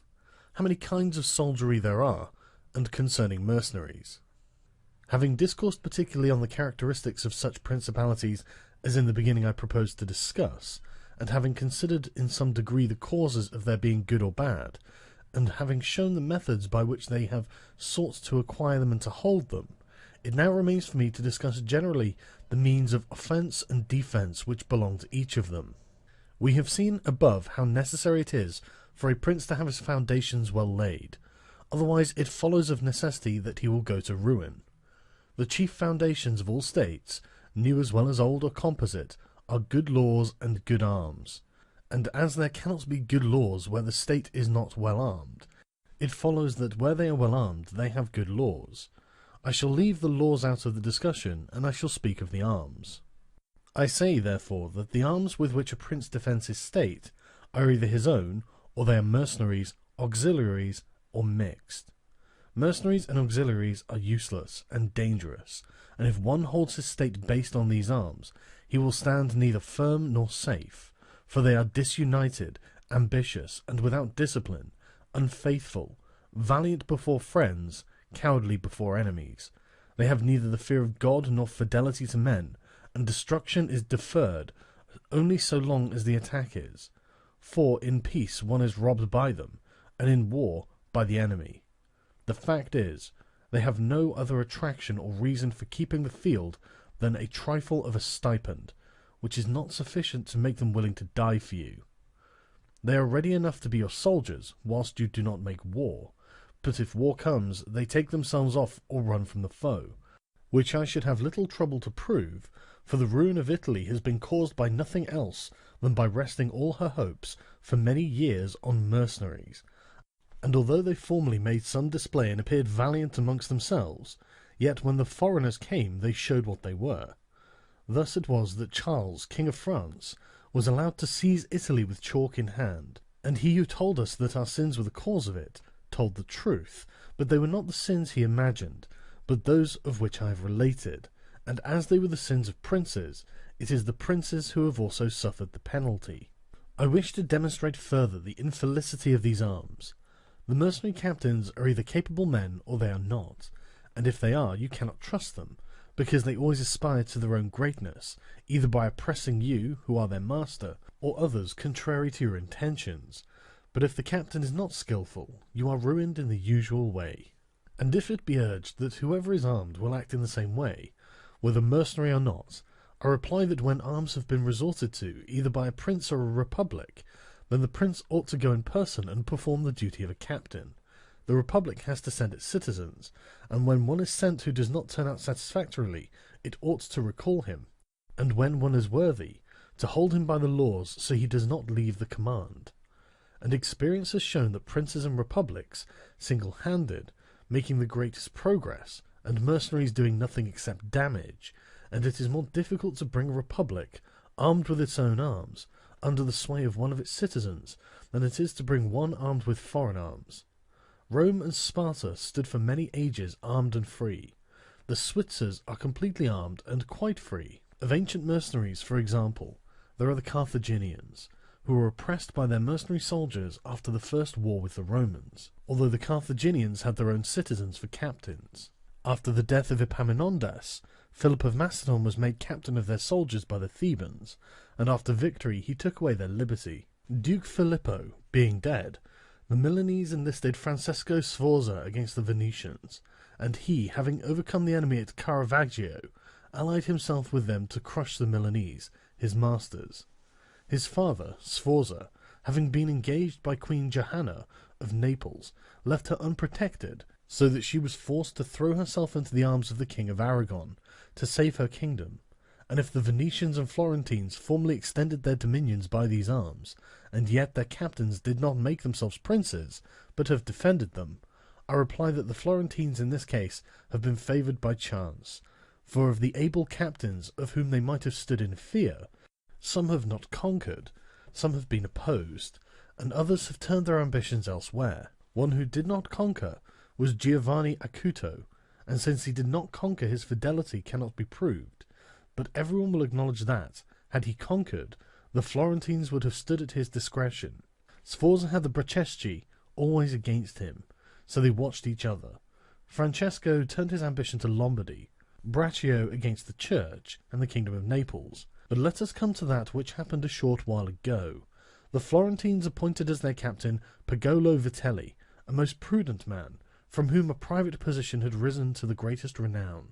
If this man had taken Pisa, nobody can deny that it would have been proper for the Florentines to keep in with him, for if he became the soldier of their enemies, they had no means of resisting, and if they held to him, they must obey him. The Venetians, if their achievements are considered, will be seen to have acted safely and gloriously, so long as they sent to war their own men. When armed with gentlemen and plebeians, they did valiantly. This was before they turned to enterprises on land, but when they began to fight on land, they forsook this virtue, and followed the custom of Italy. And in the beginning of their expansion on land, though not having much territory, and because of their great reputation, they had not much to fear from their captains. But when they expanded, as under Carmignuola, they had a taste of this mistake, for having found him a most valiant man, they beat the Duke of Milan under his leadership, and, on the other hand, knowing how lukewarm he was in the war. They feared they would no longer conquer under him, and for this reason they were not willing, nor were they able, to let him go. And so, not to lose again that which they had acquired, they compelled, in order to secure themselves, to murder him. They had afterwards for their captains Bartolomeo di Bergamo, Roberto da San Severino, the Count of Pitigliano, and the like, under whom they had to dread loss and not gain, as happened afterwards at Viella, where in one battle they lost that which in 800 years they had acquired with so much trouble, because from such arms conquests come but slowly, long delayed and inconsiderable, but the losses sudden and portentous. And as with these examples I have reached Italy, which has been ruled for many years by mercenaries. I wish to discuss them more seriously, in order that, having seen their rise and progress, one may be better prepared to counteract them. You must understand that the empire has recently come to be repudiated in Italy, that the Pope has acquired more temporal power, and that Italy has been divided up into more states, for the reason that many of the great cities took up arms against their nobles, who, formerly favoured by the emperor, were oppressing them, whilst the church was favouring them so as to gain authority and temporal power. In many others, their citizens became princes. From this it came to pass that Italy fell partly into the hands of the church and of republics, and the church consisting of priests and the republic of citizens unaccustomed to arms, both commenced to enlist foreigners. The first who gave renown to this soldiery was Alberigo de Conio, the Romagnan. From the school of this man sprang, among others, Braccio and Sforza, who in their time were the arbiters of Italy. After these came all the other captains who till now have directed the arms of Italy, and the end of all their valour has been that she has been overrun by Charles, robbed by Louis, ravaged by Ferdinand, and insulted by the Switzers. The principle that has guided them has been, first, to lower the credit of infantry so that they might increase their own. They did this because, subsisting on their pay and without territory, they were unable to support many soldiers, and a few infantry did not give them any authority, so they were led to employ cavalry, with a moderate force of which were maintained and honoured. And affairs were brought to such a pass that, in an army of 20,000 soldiers, there were not to be found 2,000 foot soldiers.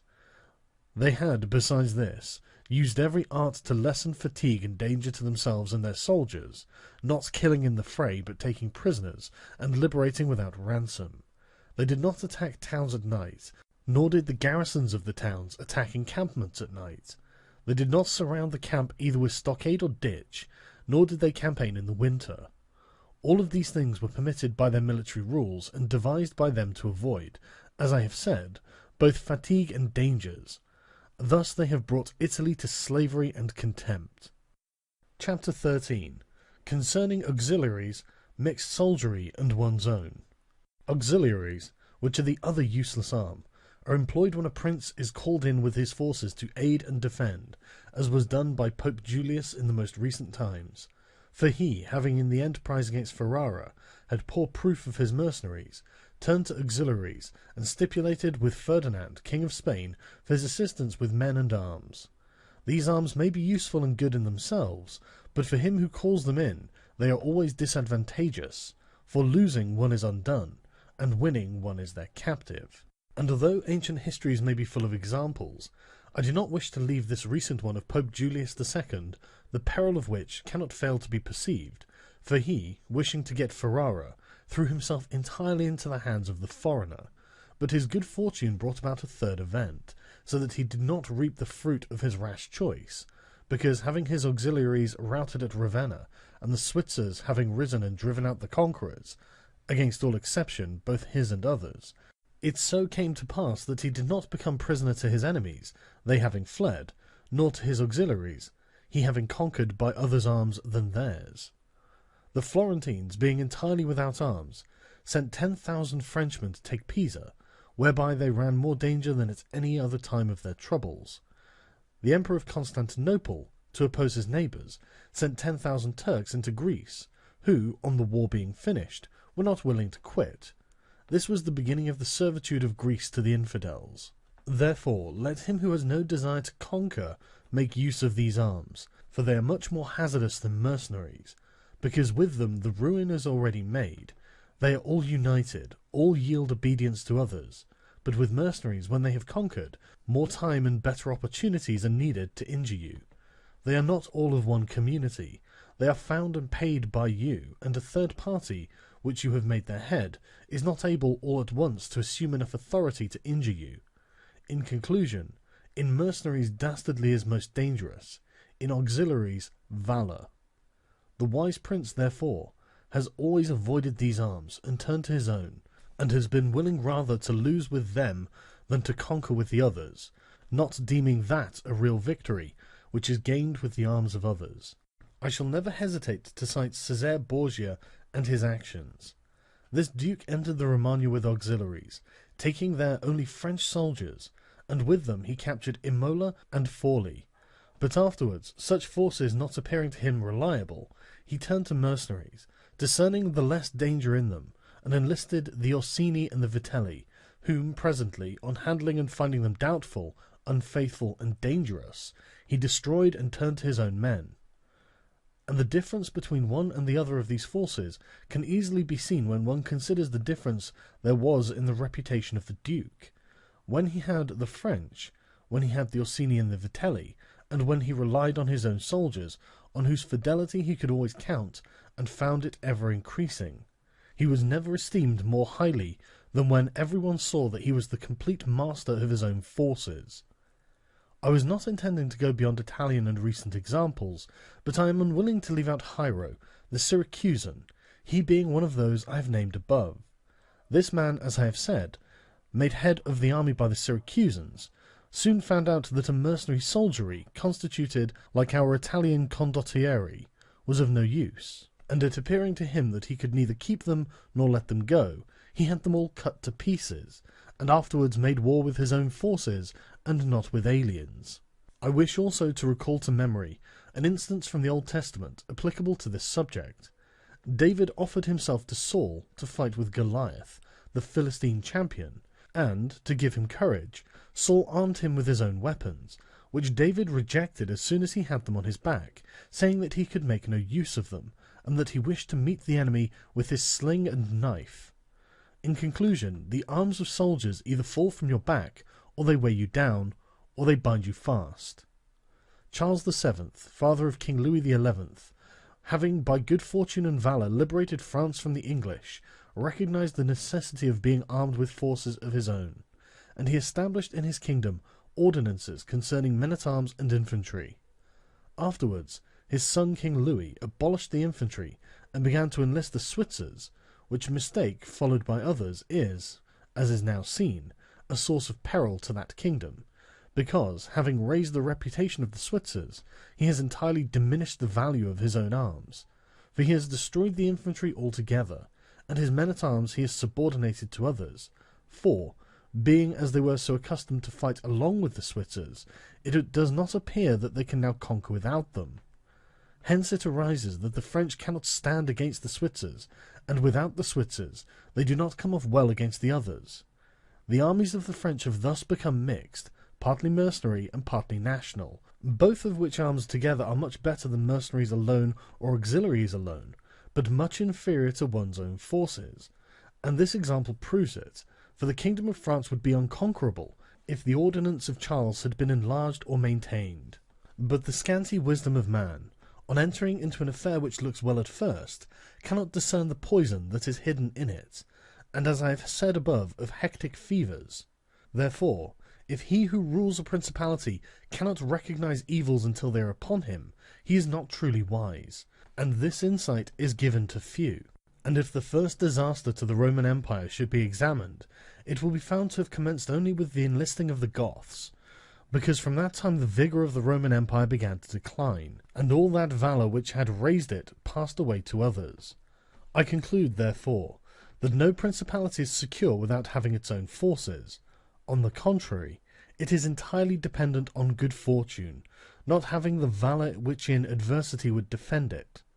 And it has always been the opinion and judgment of wise men that nothing can be so uncertain or unstable as fame or power not founded on its own strength. And one's own forces are those which are composed of either subjects, citizens, or dependents. all others are mercenaries or auxiliaries, and the way to make ready one's own forces will be easily found if the rules suggested by me shall be reflected upon, and if one will consider how Philip, father of Alexander the Great, and many republics and princes have armed and organized themselves, to which rules I entirely commit myself. Chapter 14. That which concerns a prince on the subject of the art of war. A prince ought to have no other aim or thought, nor select anything else for his study, than war, and its rules and discipline, for this is the sole art that belongs to him who rules, and it is of such force that it not only upholds those who are born princes, but it often enables men to rise from a private station to that rank.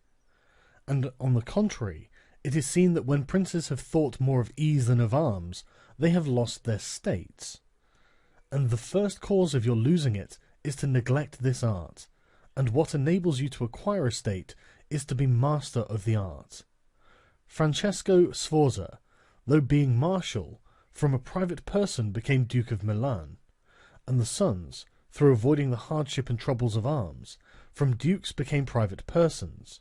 For among other evils which being unarmed brings you, it causes you to be despised, and this is one of those ignominies against you which a prince ought to guard himself, as is shown later on, because there is nothing proportionate between the armed and the unarmed, and it is not reasonable that he who is armed should yield obedience willingly to him who is unarmed, nor that the unarmed man should be secure among armed servants, because there being in one disdain and in other suspicion, it is not possible for them to work well together.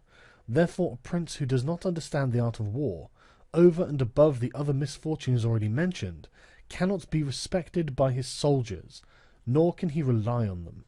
He ought never, therefore, to have out of his thoughts the subject of war, and in peace he should addict himself more to its exercise than in war. This he can do in two ways, the one by action, the other by study. As regards action, he ought, above all things, to keep his men well organized and drilled, to follow incessantly the chase, by which he accustoms his body to hardships, and learns something of the nature of localities, and gets to find out how the mountains rise, how the valleys open out, and how the plains lie, and to understand the nature of rivers and marshes, and in all this to take the greatest care. Which knowledge is useful in two ways.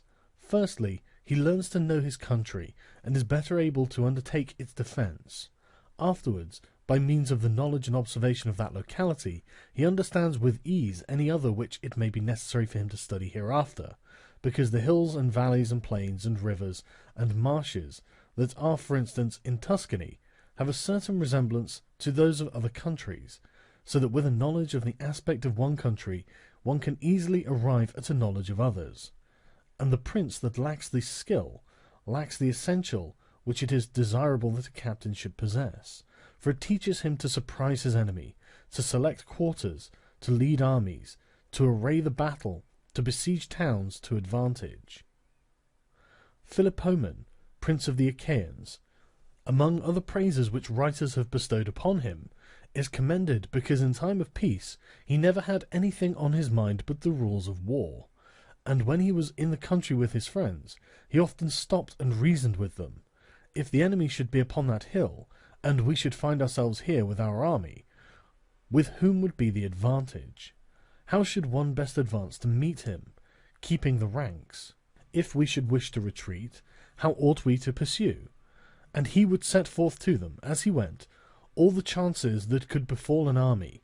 He would listen to their opinion and state his, confirming it with reasons, so that by these continual discussions there could never arise in time of war any unexpected circumstances that he could not deal with.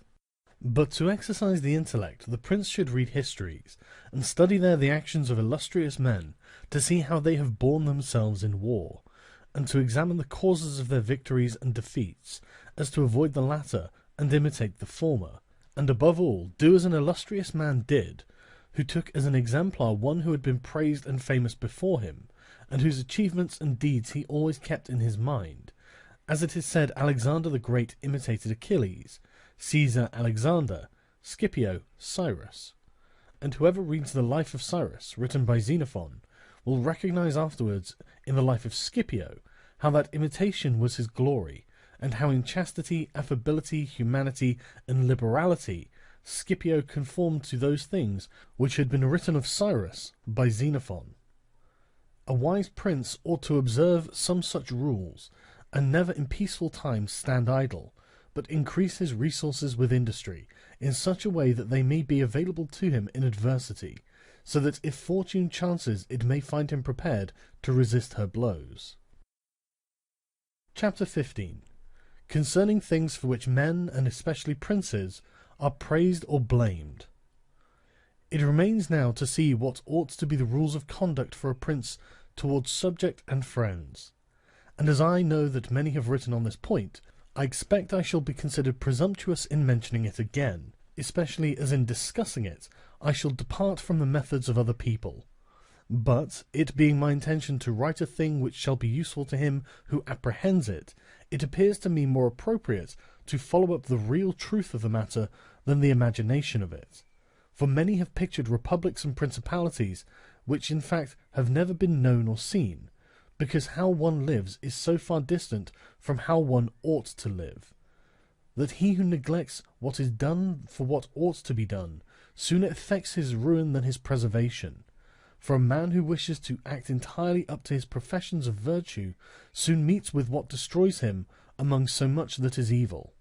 Hence it is necessary for a prince wishing to hold his own to know how to do wrong, and how to make use of it or not, according to necessity. Therefore, putting on one side imaginary things concerning a prince, and discussing those which are real, I say that all men, when they are spoken of, and chiefly princes for being more highly placed, are remarkable for some of those qualities which brings them either blame or praise, and thus it is one that is reputed liberal, another miserly, using a Tuscan term, because an avaricious person in our language is still he who desires to possess by robbery, whilst we call one miserly who deprives himself too much of the use of his own. One is reputed generous, one rapacious, one cruel, one compassionate, one faithless, another faithful, one effeminate and cowardly, the other bold and brave, one affable, another haughty, one lascivious, another chaste, one sincere, another cunning, one hard, another easy, one grave, another frivolous, one religious, another unbelieving, and the like. And I know that every one will confess that it would be most praiseworthy in a prince to exhibit all of the above qualities that are considered good, but because they can neither be entirely possessed nor observed, for human conditions do not permit it, it is necessary for him to be sufficiently prudent that he may know how to avoid the reproach of those vices which would lose him his state, and also keep himself, if it is possible, from those which would not lose him it. But this is not being possible, he may with less hesitation abandon himself to them. And again, he need not make himself uneasy at incurring a reproach for those vices, without which a state can only be saved with difficulty. For, if everything is considered carefully, it will be found that something which looks like virtue, if followed, would be his ruin, while something else, which looks like vice, yet follows, brings him security and prosperity. Chapter 16. Concerning liberality and meanness. Commencing then with the first of the above-named characteristics, I say that it would be well to be reputed liberal. Nevertheless, liberality exercised in a way that does not bring you the reputation for it, injures you. For if one exercises it honestly and as it should be exercised, it may not become known, and you will not avoid the reproach of its opposite. Therefore, anyone wishing to maintain among men the name of liberal is obliged to avoid no attribute of magnificence, so that a prince thus inclined will consume in such acts all his property, and will be compelled in the end, if he wish to maintain the name of liberal, to unduly weigh down his people, and tax them, and do everything he can to get money. This will soon make him odious to his subjects, and becoming poor he will be little valued by anyone. Thus, with his liberality, having offended many and rewarded few, he is affected by the very first trouble and imperilled by whatever may be the first danger. Recognizing this himself, and wishing to draw back from it, he runs at once into the reproach of being miserly. Therefore a prince, not being able to exercise this virtue of liberality in such a way that it is recognized, except to his cost, if he is wise, he ought not to fear the reputation of being mean, for in time he will come to be more considered than if liberal, seeing that with his economy his revenues are enough, that he can defend himself against all attacks, and is able to engage in enterprises without burdening his people. Thus it comes to pass that he exercises liberality towards all from whom he does not take, who are numberless, and meanness towards those whom he does not give, who are few. We have not seen great things done in our time, except by those who have been considered mean. The rest have failed.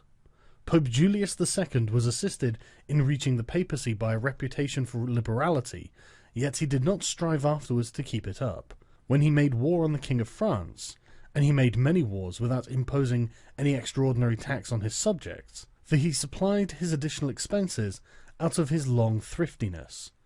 The present King of Spain would not have undertaken or conquered in so many enterprises if he had been reputed liberal.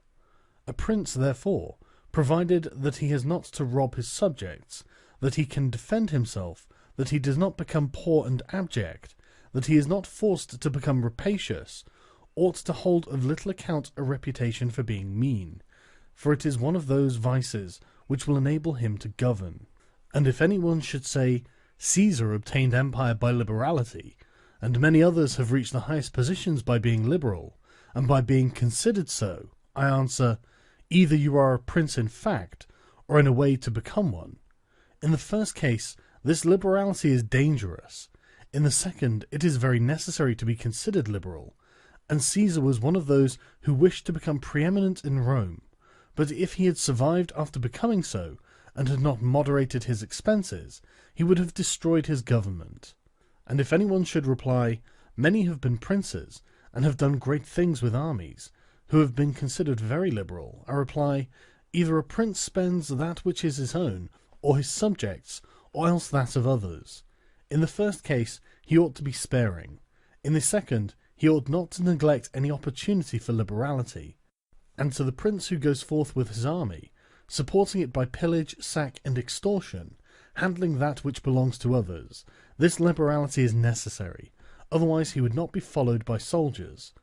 And of that which is neither yours nor your subjects can you be a ready giver, as was Cyrus, Caesar, and Alexander, because it does not take away from your reputation if you squander that of others, but adds to it.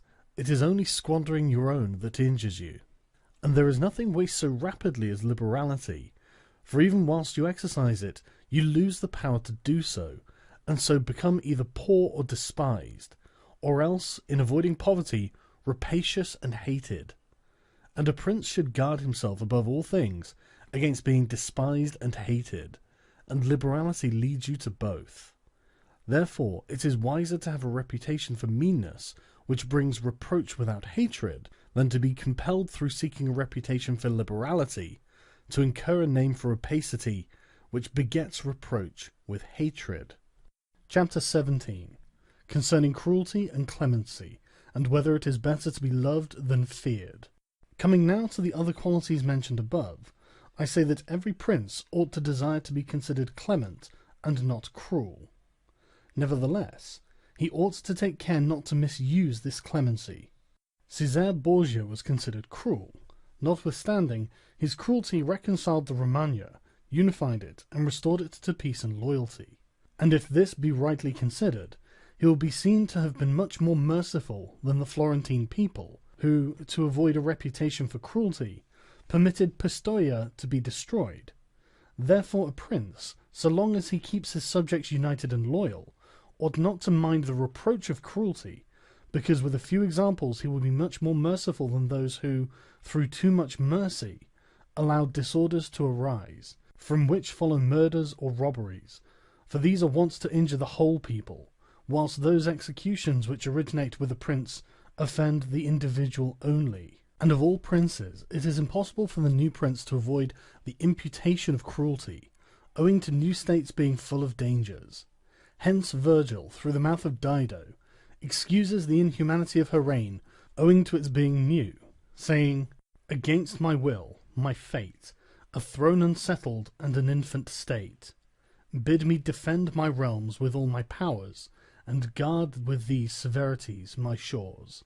Nevertheless, he ought to be slow to believe and to act, nor should he himself show fear, but proceed in a temperate manner, with prudence and humanity, so that too much confidence may not make him incautious, and too much distrust render him intolerable. Upon this a question arises, whether it should be better to be loved than feared, or feared than loved. It may be answered that one should wish to be both, but, because it is difficult to unite them in one person, it is much safer to be feared than loved, when, of the two, either must be dispensed with. Because this is to be asserted in general of men, that they are ungrateful, fickle, false, cowardly, covetous, and as long as you succeed they are yours entirely. They will offer you their blood, property, life, and children, as it is said above, when the need is far distant. But when it approaches, they turn against you, and that prince, who, relying entirely on their promises, has neglected other precautions, is ruined. Because friendships that are obtained by payments, and not by greatness or nobility of mind, may indeed be earned, but they are not secured, and in time of need cannot be relied upon. And men have less scruple in offending one who is beloved than one who is feared, for love is preserved by the link of obligation, which, owing to the baseness of men, is broken at every opportunity for their advantage. But fear preserves you by a dread of punishment which never fails. Nevertheless, a prince ought to inspire fear in such a way that, if he does not win love, he avoids hatred, because he can endure very well being feared whilst he is not hated, which will always be as long as he abstains from the property of his citizens and subjects, and from their women. But when it is necessary for him to proceed against the life of someone, he must do it on the proper justification and for manifest cause. But above all things he must keep his hands off the property of others, because men more quickly forget the death of their father than the loss of their patrimony. Besides, pretexts for taking away the property are never wanting, for he who has once begun to live by robbery will always find pretexts for seizing what belongs to others, but reasons for taking life, on the contrary, are more difficult to find and sooner lapse. But when a prince is with his army, and has under control a multitude of soldiers, then it is quite necessary for him to disregard the reputation of cruelty, for without it he would never hold his army united, or disposed to its duties. Among the wonderful deeds of Hannibal, this one is enumerated, that having led an enormous army, composed of many various races of men, to fight in foreign lands, no dissensions arose, either from among them or against the prince, whether in his bad or in his good fortune. This arose from nothing else than his inhuman cruelty, which, with his boundless valour, made him revered and terrible in the sight of his soldiers. But without that cruelty, his other virtues were not sufficient to produce this effect. And short-sighted writers admire his deeds from one point of view, and from another condemn the principal cause of them.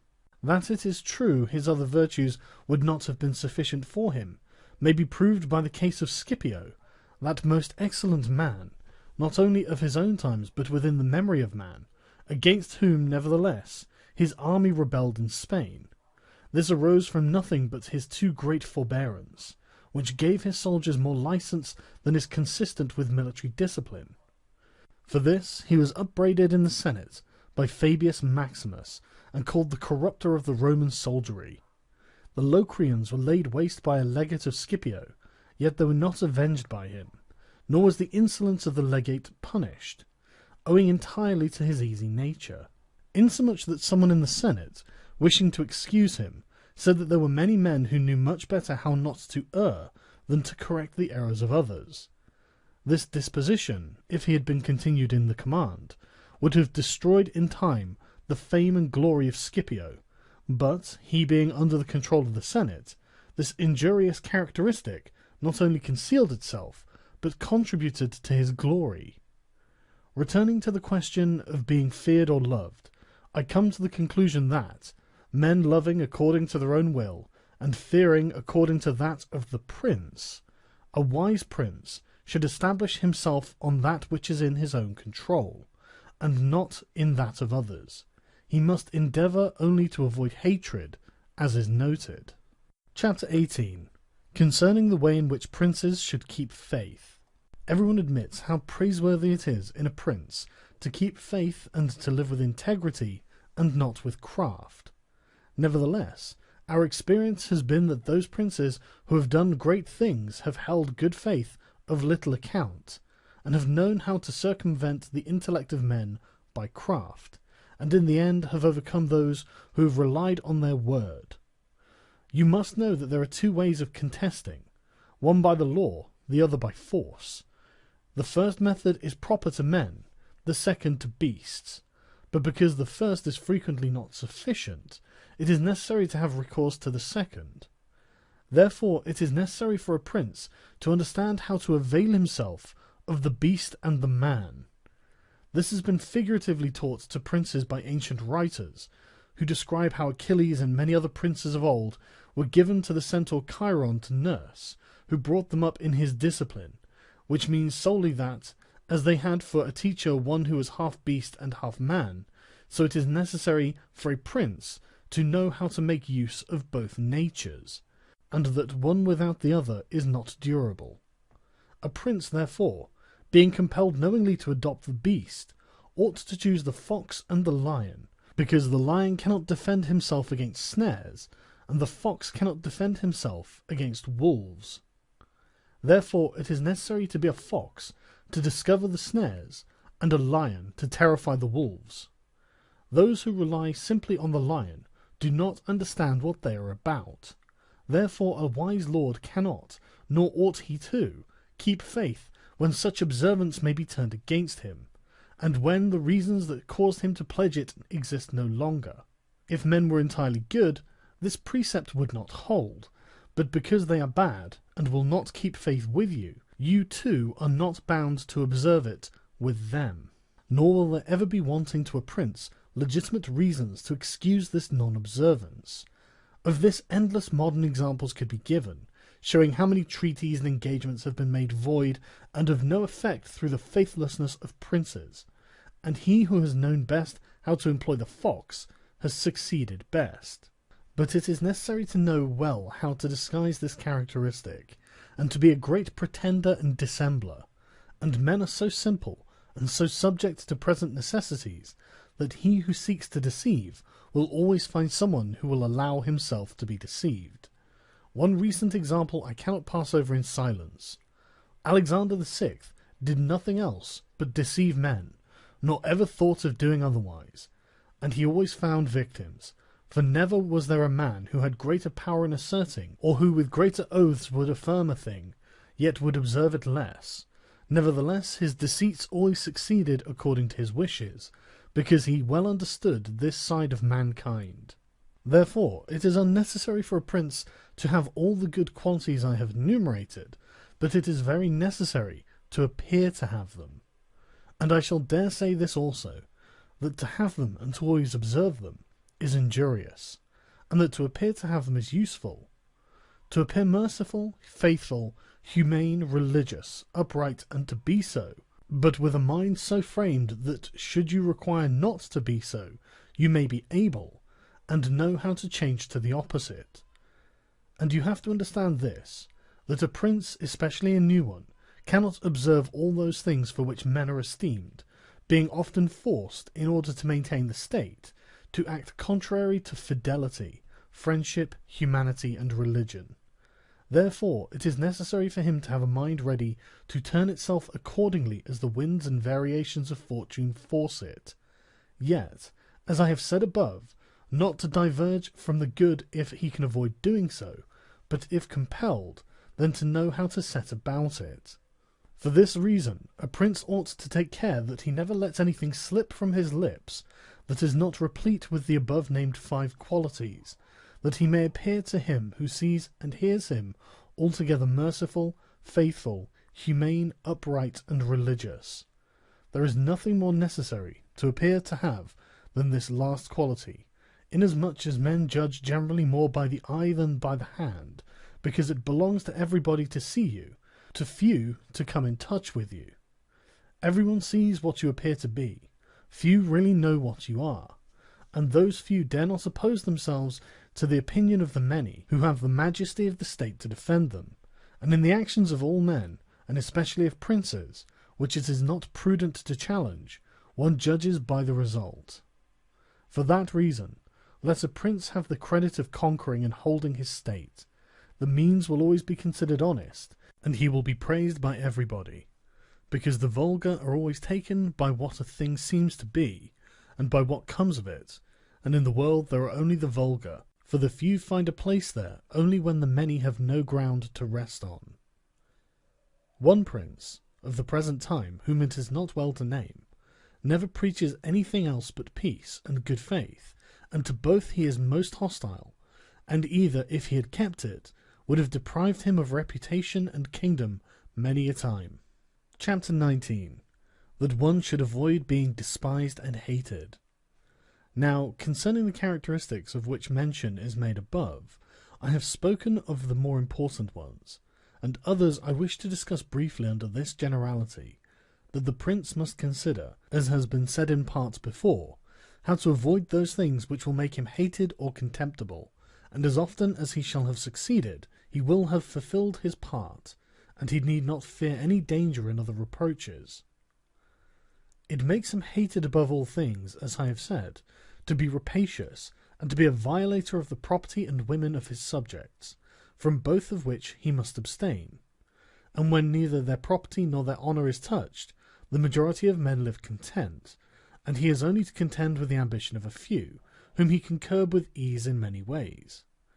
It makes him contemptible to be considered fickle, frivolous, effeminate, mean-spirited, irresolute, from all of which a prince should guard himself as from a rock, and he should endeavour to show in his actions greatness, courage, gravity, and fortitude, and in his private dealings with his subjects let him show that his judgments are irrevocable, and maintain himself in such reputation that no one can hope either to deceive or to get around him.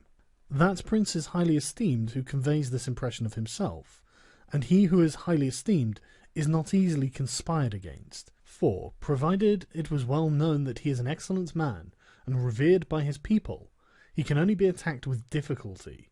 For this reason a prince ought to have two fears, one from within, on account of his subjects, the other from without, on account of external powers. From the latter he is defended by being well armed and having good allies, and if he is well armed he will have good friends, and affairs will always remain quiet within when they are quiet without, unless they should have already been disturbed by conspiracy, and even should affairs outside be disturbed, if he has carried out his preparations and has lived as I have said, as long as he does not despair, he will resist every attack, as I said Nabis the Spartan did. But concerning his subjects, when affairs outside are disturbed, he has only to fear that they will conspire secretly, from which a prince can easily secure himself by avoiding being hated and despised, and by keeping the people satisfied with him, which it is most necessary for him to accomplish, as I have said above at length. And one of the most efficacious remedies that a prince can have against conspiracies is not to be hated and despised by the people, for he who conspires against a prince always expects to please them by his removal, but when the conspirator can only look forward to offending them, he will not have the courage to take such a course, for the difficulties that confront a conspirator are infinite, and as experience shows, many have been the conspiracies, but few have been successful, because he who conspires cannot act alone, nor can he take a companion, except from those whom he believes to be malcontents, and as soon as you have opened your mind to a malcontent, you have given him the material with which to content himself, for by denouncing you he can look for every advantage, so that, seeing the gain from this course to be assured, and seeing the other to be doubtful and full of dangers, he must be a very rare friend, or a thoroughly obstinate enemy of the prince, to keep faith with you. And, to reduce the matter to a small compass, I say that on the side of the conspirator there is nothing but fear, jealousy, prospect of punishment to terrify him, but on the side of the prince there is the majesty of the principality, the laws and the protection of friends and the state to defend him. so that, adding to these things the popular goodwill, it is impossible that anyone should be so rash as to conspire. For whereas in general the conspirator has to fear before the execution of his plot, in this case he also has to fear the sequel to the crime, because on account of it he has the people for an enemy, and thus cannot hope for any escape. Endless examples could be given on this subject, but I will be content with one, brought to pass within the memory of our fathers. Messer Annibale Bentivogli, who was prince in Bologna, grandfather of the present Annibale, having been murdered by the Cannesci, who conspired against him, not one of his family survived but Messer Giovanni, who was in childhood.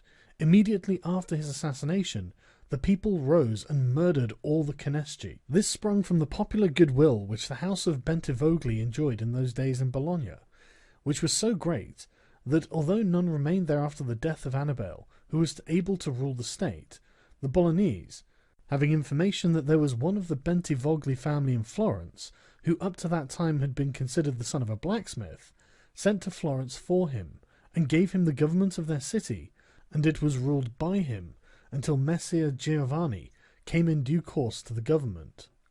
For this reason I consider that a prince ought to reckon conspiracies of little account when his people hold him in esteem, but when it is hostile to him, and bears hatred towards him, he ought to fear everything and everybody. And well-ordered states and wise princes have taken every care not to drive the nobles to desperation, and to keep the people satisfied and contented, for this is one of the most important objects a prince can have. Among the best ordered and governed kingdoms of our times is France, and in it are found many good institutions which depend on the liberty and the security of the king. Of these, the first is the Parliament and its authority, because he who has founded the kingdom, knowing the ambition of the nobility and their boldness, considered that a bit to their mouths would be necessary to hold them in, and, on the other side, knowing the hatred of the people, founded in fear against the nobles, he wished to protect them. Yet he was not anxious for this to be the particular care of the king. Therefore, to take away the reproach which he would be liable to from the nobles for favouring the people, and from the people for favouring the nobles, he set up an arbiter, who should be one that could beat down the great, and favour the lesser, without reproach to the king. Neither could you have a better or more prudent arrangement, or a greater source of security to the king and the kingdom. From this one can draw another important conclusion, that princes ought to leave affairs of reproach to the management of others, and keep those of grace in their own hands. And further, I consider that a prince ought to cherish the nobles, but not so as to make himself hated by the people. It may appear, perhaps, to some who have examined the lives and deaths of Roman emperors, that many of them would be an example contrary to my opinion, seeing that some of them lived nobly and showed great qualities of soul. Nevertheless, they have lost their empire, or have been killed by subjects who have conspired against them. Wishing, therefore, to answer these objections, I will recall the characters of some of these emperors, and will show that the causes of their ruin were not different to those alleged by me. At the same time, I will only submit for consideration those things that are noteworthy to him who studies the affairs of those times. It seems to me sufficient to make all those emperors who succeeded to the empire, from Marcus the philosopher down to Maximinius. They were Marcus and his son Commodus, Pertinax, Julian, Severus, and his son Antoninus Caracalla, Macrinus, Heliogabalus, Alexander, and Maximinius. There is first to note that, whereas in other principalities the ambition of the nobles and the insolence of the people only have to be contended with, the Roman emperors had a third difficulty in having to put up with the cruelty and avarice of their soldiers, a matter so beset with difficulties that it was the ruin of many, for it was a hard thing to give satisfaction to both soldiers and people, because the people loved peace, and for this reason they loved the unaspiring prince, while the soldiers loved the warlike prince, who was bold, cruel, and rapacious, which qualities they were quite willing he should exercise upon the people, so that they could get double pay and give vent to their own greed and cruelty. Hence it arose that those emperors were always overthrown who, either by birth or training, had no great authority, and most of them, especially those who came new to the principality, recognizing the difficulty of those two opposing humours, were inclined to give satisfaction to the soldiers, caring little about injuring the people. Which course was necessary, because, as princes cannot help being hated by someone, they ought in the first place to avoid being hated by everyone, and when they cannot compass this, they ought to endeavour with the utmost diligence to avoid the hatred of the most powerful.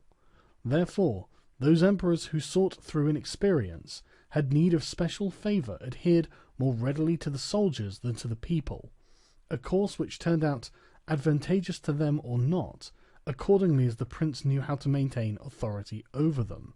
From these causes it arose that Marcus, Pertinax, and Alexander, being all men of modest life, lovers of justice, enemies to cruelty, humane and benignant, came to a sad end except Marcus. He alone lived and died honoured, because he had succeeded to the throne by hereditary title, and owed nothing either to the soldiers or the people, and afterwards, being possessed of many virtues which made him respected, he always kept both orders in their places whilst he lived, and was neither hated nor despised. But Pertinax was created emperor against the wishes of the soldiers, who, being accustomed to live licentiously under Commodus, could not endure the honest life to which Pertinax wished to reduce them. Thus, having given cause for hatred, to which hatred there was added contempt for his old age, he was overthrown at the very beginning of his administration. And here it should be noted that hatred is acquired as much by good works as by bad ones.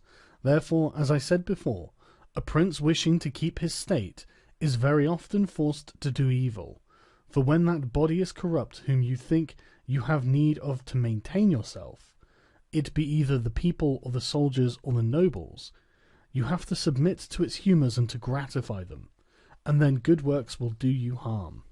But let us come to Alexander, who is a man of such great goodness, that among the other praises which are accorded him is this, that in the 14 years he held the empire, no one was ever put to death by him unjudged. Nevertheless, being considered effeminate and a man who allowed himself to be governed by his mother, he became despised, the army conspired against him and murdered him. Turning now to the opposite characters of Commodus, Severus, Antoninus, Caracalla, and Maximinus, you will find them all cruel and rapacious men, who, to satisfy their soldiers, did not hesitate to commit every kind of iniquity against the people, and all, except Severus, came to a bad end. But in Severus there was so much valour, that, keeping the soldiers friendly, although the people were oppressed by him, he reigned successfully, for his valour made him so much admired in the sight of the soldiers and the people, that the latter were kept in a way astonished and awed, and the former respectful and satisfied. And because the actions of this man, as a new prince, were great, I wish to show briefly that he knew well how to counterfeit the fox and the lion, which natures, as I said above, it is necessary for a prince to imitate. Knowing the sloth of the Emperor Julian, he persuaded the army in Sclavonia, of which he was captain, that it would be right to go to Rome and avenge the death of Pertinax, who had been killed by the praetorian soldiers, and under this pretext, without appearing to aspire to the throne, he moved the army on Rome, and reached Italy before it was known that he had started. On his arrival at Rome, the Senate, through fear, elected him emperor and killed Julian. After this there remained for Severus, who wished to make himself master of the whole empire. Two difficulties, one in Asia, where Niger, head of the Asiatic army, had caused himself to be proclaimed emperor, the other in the west where Albinus was, who had also aspired to the throne. And as he considered it dangerous to declare himself hostile to both, he decided to attack Niger and to deceive Albinus. To the latter he wrote that, being elected emperor by the Senate, he was willing to share that dignity with him, and sent him the title of Caesar, and moreover, that the Senate had made Albinus his colleague, which things were accepted by Albinus as true. But after Severus had conquered and killed Niger, and settled oriental affairs, he returned to Rome and complained to the Senate that Albinus, little recognizing the benefits that he had received from him, had by treachery sought to murder him, and for this ingratitude he compelled to punish him. Afterwards he sought him out in France, and took from him his government and life. He who will, therefore, carefully examine the actions of this man, will find him a most valiant lion and a most cunning fox. He will find him feared and respected by everyone, and not hated by the army, and it need not be wondered that he, a new man, was able to hold the empire so well, because his supreme renown always protected him from that hatred which the people might have conceived against him for his violence. But his son Antoninus was a most eminent man, and had very excellent qualities, which made him admirable in the sight of the people, and acceptable to the soldiers. For he was a warlike man, most enduring of fatigue, a despiser of all delicate food and other luxuries, which caused him to be beloved by the armies. Nevertheless, his ferocity and cruelties were so great, and so unheard of, that, after endless single murders, he killed a large number of the people of Rome and all those of Alexandria. He became hated by the whole world, and also feared by those he had around him, to such an extent that he was murdered in the midst of his army by a centurion. And here it must be noted that such like deaths, which are deliberately inflicted with a resolved and desperate courage, cannot be avoided by princes, because anyone who does not fear to die can inflict them. But a prince may fear them the less, because they are very rare. He has only to be careful not to do any grave injury to those whom he employs or has around him in service of the state. Antoninus had not taken this care, but had contumeliously killed a brother of that centurion, whom he also daily threatened, yet retained in his bodyguard, which, as it turned out, was a rash thing to do, and it proved the emperor's ruin. But let us come to Commodus, to whom it should have been very easy to hold the empire, for, being the son of Marcus, he had inherited it, and he had only to follow in the footsteps of his father to please his people and soldiers. But, being by nature cruel and brutal, he gave himself up to amusing the soldiers and corrupting them, so that he might indulge his rapacity on the people. On the other hand, not maintaining his dignity, often descending to the theatre to compete with the gladiators, and doing other vile things, little worthy of the imperial majesty, he fell into contempt with the soldiers, and being hated by one party and despised by the other, he was conspired against and killed. It remains to discuss the character of Maximinus. He was a very warlike man, and the armies, being disgusted with the effeminacy of Alexander, of whom I have already spoken, killed him and elected Maximinus to the throne. This he did not possess for long, for two things made him hated and despised. The one, his having kept sheep in Thrace, which brought him into contempt, it being well known to all, and considered a great indignity by everyone, and the other, his having at the accession to his dominions deferred going to Rome, and taking possession of the imperial seat. He had also gained a reputation for the utmost ferocity, by having through his prefects in Rome and elsewhere in the empire, practised many cruelties, so that the whole world was moved to anger at the meanness of his birth, and to fear at his barbarity. First Africa rebelled, then the Senate with all the people of Rome, and all Italy conspired against him, to which may be added his own army, this latter besieging Aquileia, and meeting with difficulties in taking it, were disgusted with his cruelties, and fearing him less when they found so many against him, murdered him. I do not wish to discuss Heliogabalus, Macrinus, or Julian, who, being thoroughly contemptible, were quickly wiped out, but I will bring this discourse to a conclusion by saying that princes in our times have this difficulty of giving inordinate satisfaction to their soldiers in a far less degree, because, notwithstanding, one has to give them some indulgence. That is soon done. None of these princes have armies that are veterans in the governance and the administration of provinces, as were the armies of the Roman Empire.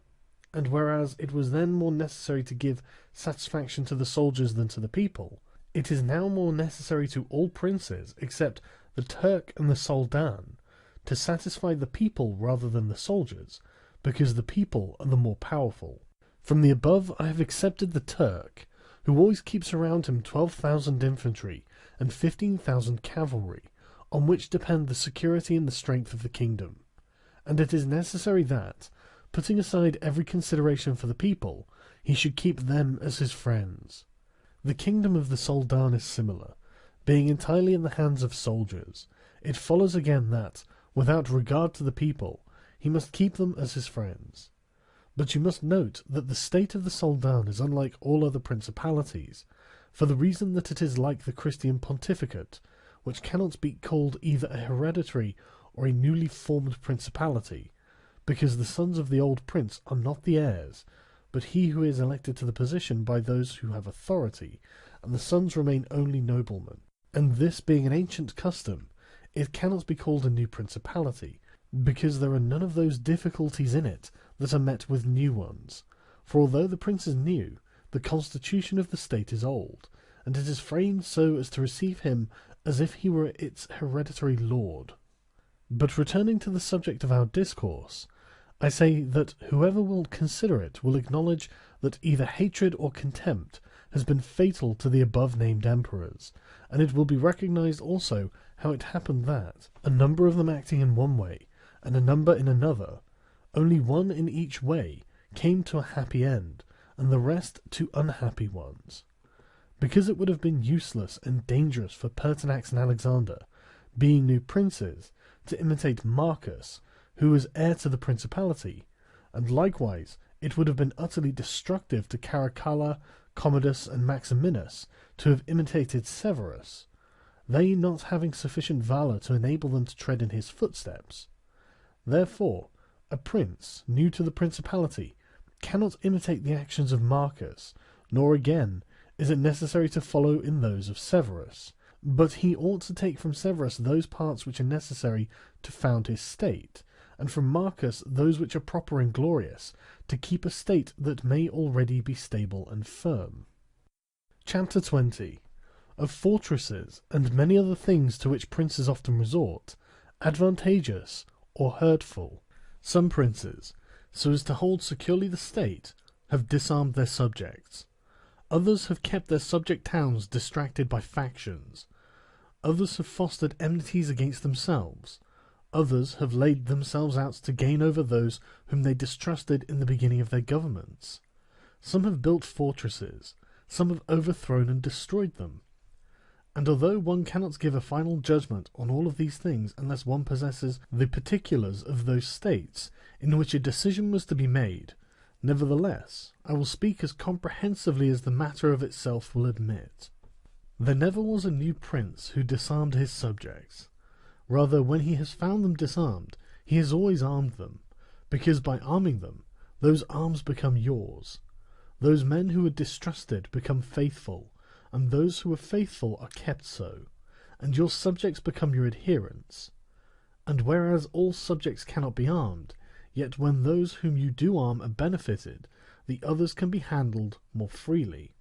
And this difference in their treatment, which they quite understand, makes the former your dependents, and the latter, considering it to be necessary that those who have the most danger and service should have the most reward, excuse you. But when you disarm them, you at once offend them by showing that you distrust them, either for cowardice or for want of loyalty, and either of these opinions breeds hatred against you, and because you cannot remain unarmed, it follows that you turn to mercenaries, which are of the character already shown. Even if they should be good, they would not be sufficient to defend you against powerful enemies and distrusted subjects. Therefore, as I have said, a new prince in a new principality has always distributed arms. Histories are full of examples, but when a prince acquires a new state, which he adds as a province to his old one, then it is necessary to disarm the men of that state, except those who have been his adherents in acquiring it, and these again, with time and opportunity, should be rendered soft and effeminate, and matters should be managed in such a way that all the armed men of the state shall be your own soldiers, who in your old state were living near you. Our forefathers, and those who were reckoned wise, were accustomed to say that it was necessary to hold Pistoia by factions, and Pisa by fortresses, and with this idea they fostered quarrels in some of their tributary towns, so as to keep possession of them more easily. This may have been well enough in those times when Italy was in a way balanced, but I do not believe that it can be accepted as a precept for today, because I do not believe that factions can ever be of use. Rather, it is certain that when the enemy comes upon you in divided cities, you are quickly lost, because the weakest party will always assist outside forces, and the other will not be able to resist. The Venetians, moved as I believe by the above reasons, fostered the Guelph and the Ghibelline factions in their tributary cities, and although they never allowed them to come to bloodshed, yet they nursed these disputes amongst them, so that the citizens, distracted by their differences, should not unite against them, which, as we saw, did not afterwards turn out as expected, because after the rout at Vaila, one party at once took courage and seized the state. Such methods argue, therefore, weakness in the prince, because these factions will never be permitted in a vigorous principality. Such methods for enabling one the more easily to manage subjects are only useful in times of peace, but if war comes, this policy proves fallacious. Without doubt, princes become great when they overcome the difficulties and obstacles by which they are confronted, and therefore fortune, especially when she desires to make a new prince great, who has greater necessity to earn renown than a hereditary one, causes enemies to arise and form designs against him, in order that he may have the opportunity of overcoming them, and by them to mount higher, as by a ladder, which his enemies have raised. For this reason, many consider that a wise prince, when he has the opportunity, ought with craft to foster some animosity against himself, so that, having crushed it, his renown may rise higher. Princes, especially new ones, have found more fidelity and assistance in those men who in the beginning of their rule were distrusted than among those who in the beginning were trusted. Pandolfo Petrucci, Prince of Siena, ruled his state more by those who had been distrusted than by others, but on this question one cannot speak generally, for it varies so much with the individual. I will only say this, that those men who at the commencement of a princedom have been hostile, if they are of a description to need assistance to support themselves, can always be gained over with the greatest ease, and will be tightly held to serve the prince with fidelity, inasmuch as they know it to be very necessary for them to cancel by deeds the bad impression which he had formed of them. And thus the prince always extracts more profit from them than those who, serving him in too much security, may neglect his affairs. And since the matter demands it, I must not fail to warn a prince, who by the means of secret favours has acquired a new state, that he must well consider the reasons which induced those to favour him who did so, and if it be not a natural affection towards him, but only discontent with their government, then he will only keep them friendly with great trouble and difficulty, for it will be impossible to satisfy them. And weighing well the reasons for this, in those examples which can be taken from ancient and modern affairs, we shall find that it is easier for the prince to make friends of those men who were contented under the former government, and are therefore his enemies, than of those who, being discontented with it, were favourable to him and encouraged him to seize it.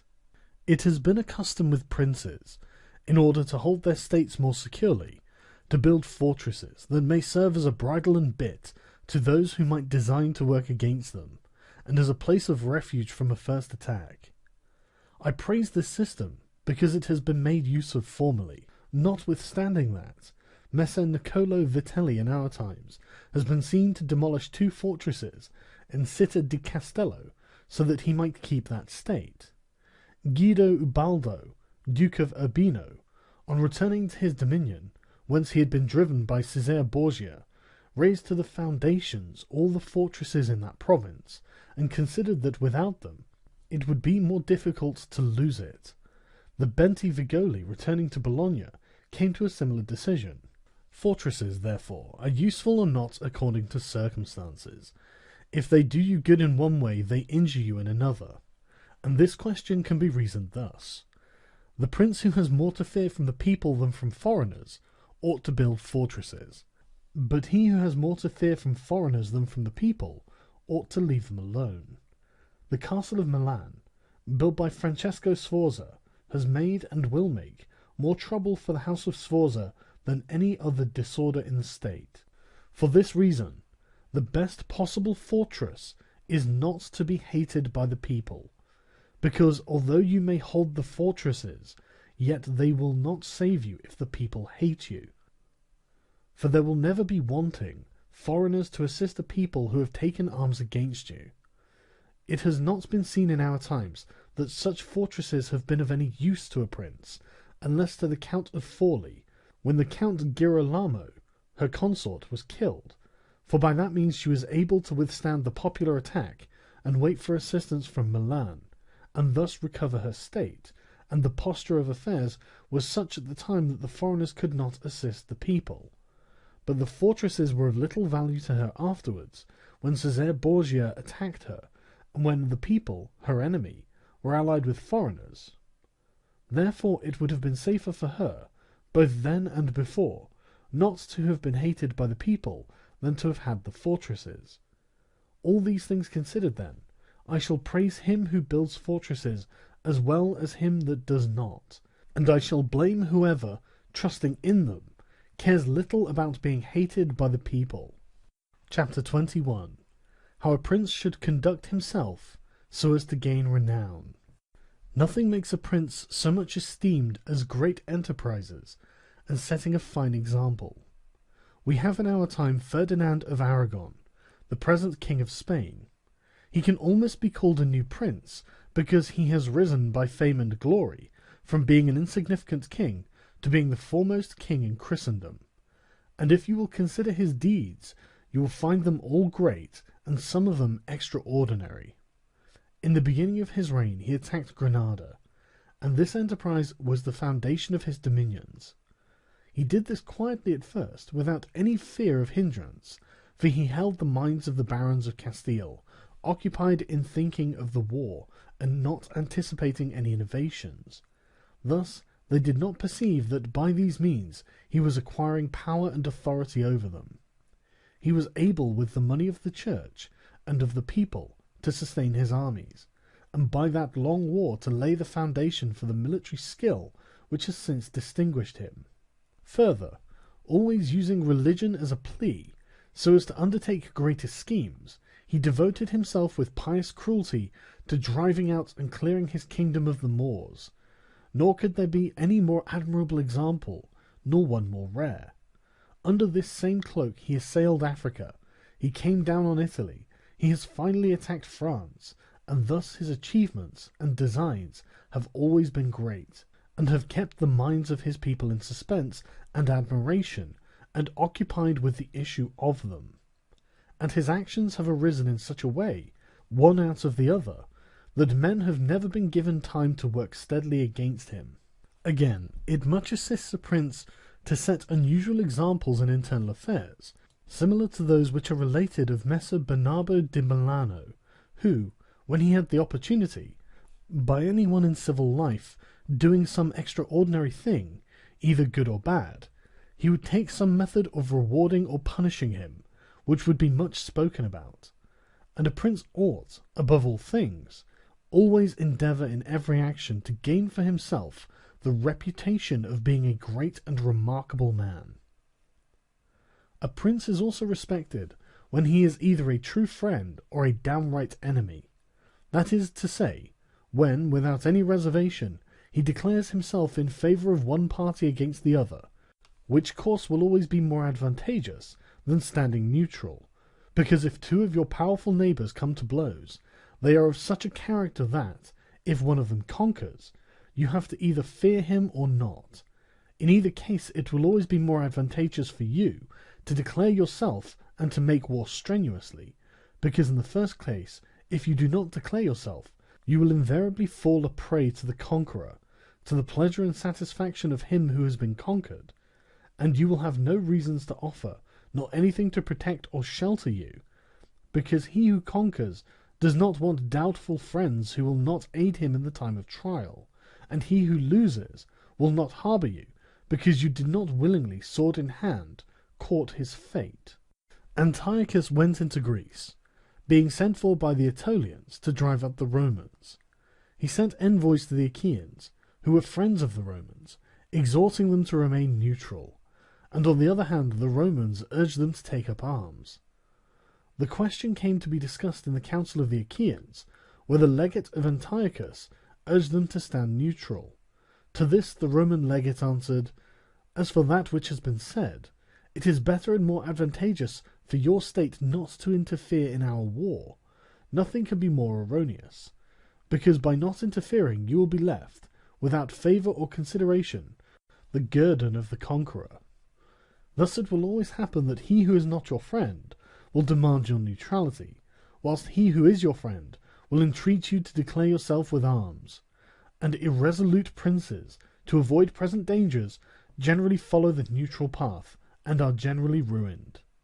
But when a prince declares himself gallantly in favour of one side, if the party with whom he allies himself conquers, although the victor may be powerful and may have him at his mercy, yet he is indebted to him, and there is established a bond of amity, and men are never so shameless as to become a monument of ingratitude by oppressing you.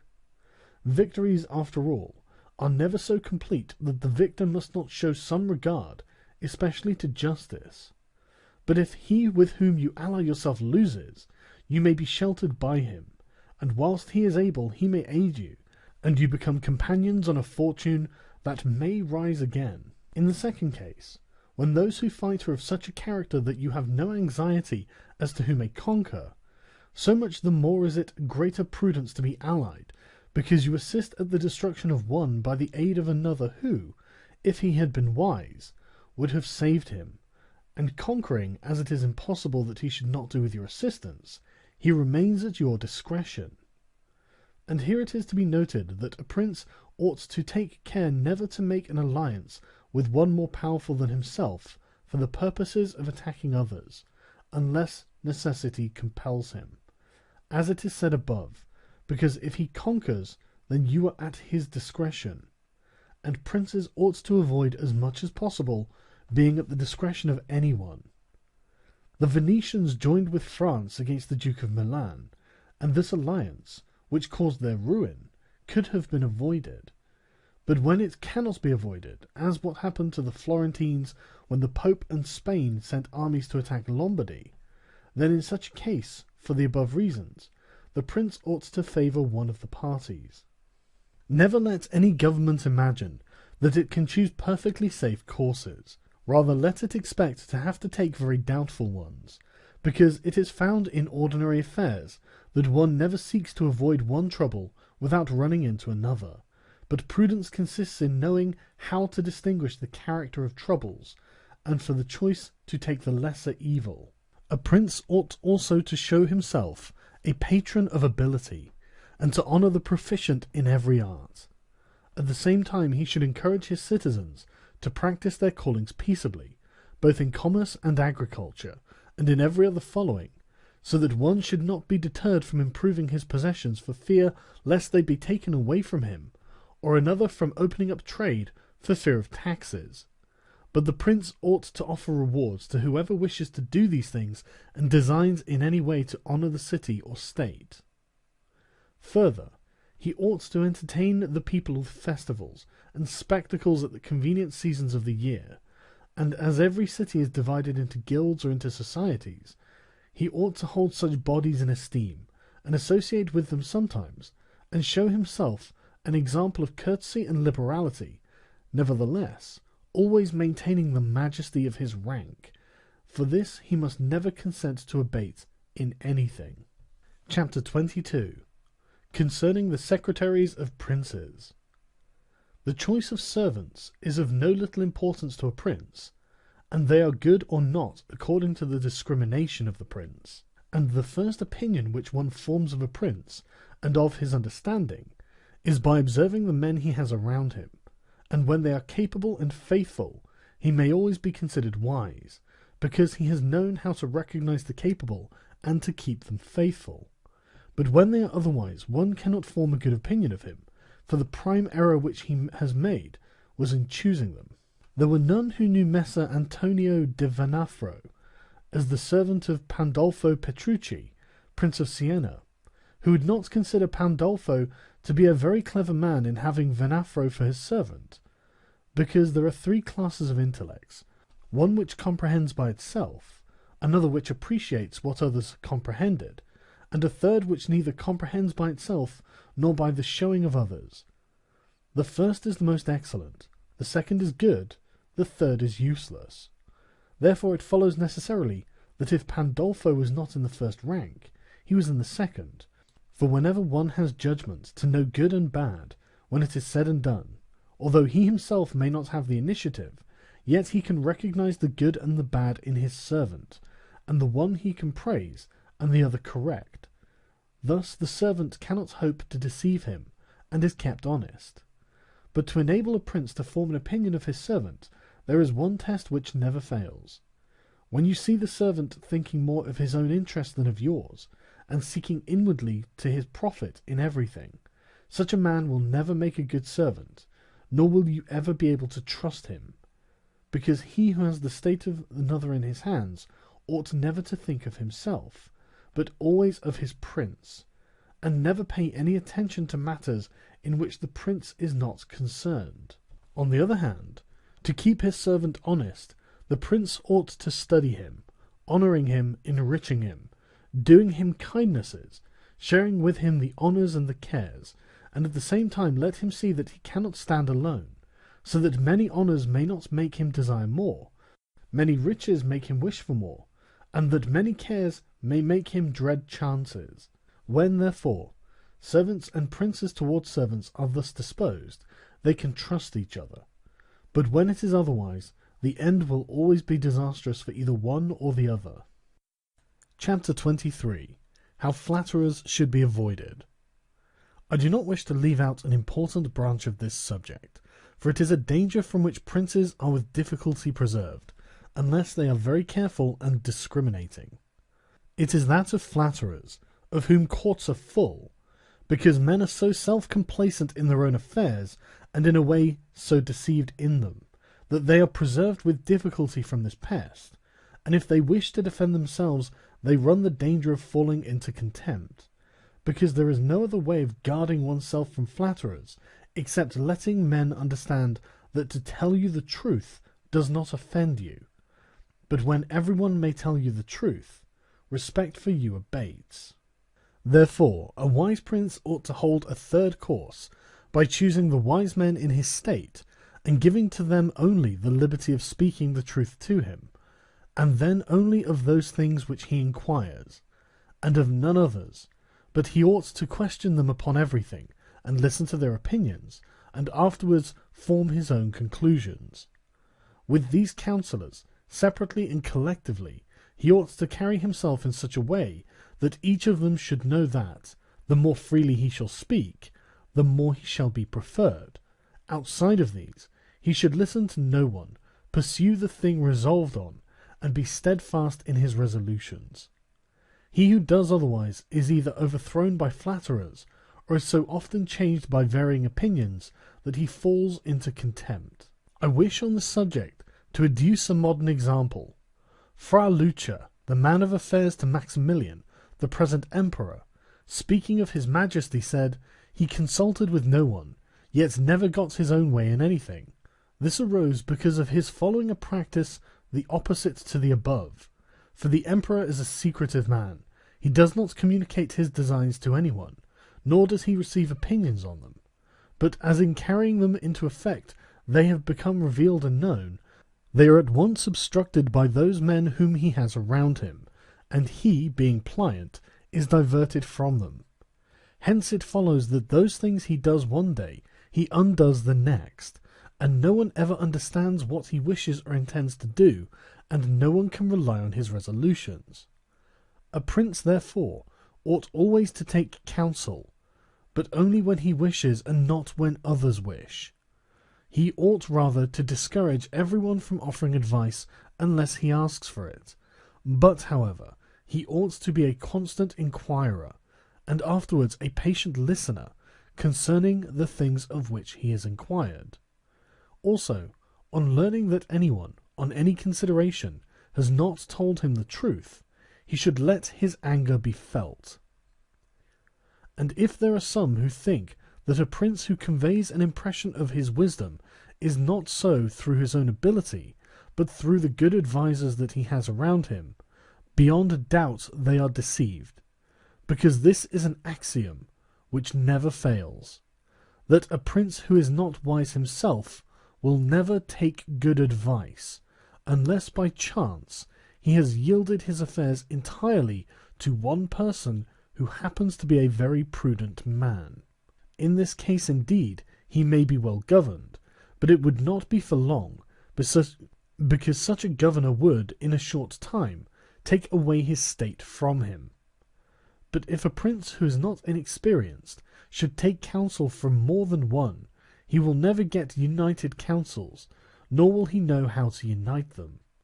Each of the counsellors will think of his own interests, and the prince will not know how to control them, nor to see through them. And they are not to found otherwise, because men will always prove untrue to you, unless they are kept honest by constraint.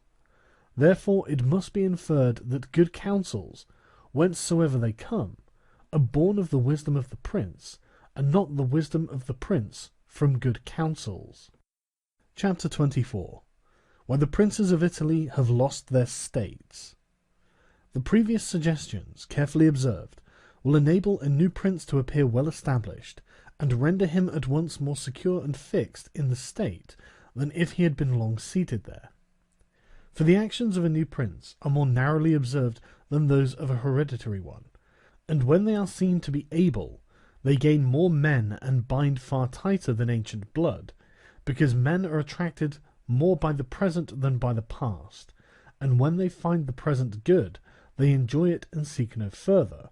They will also make the utmost defence of a prince if he fails them not in other things.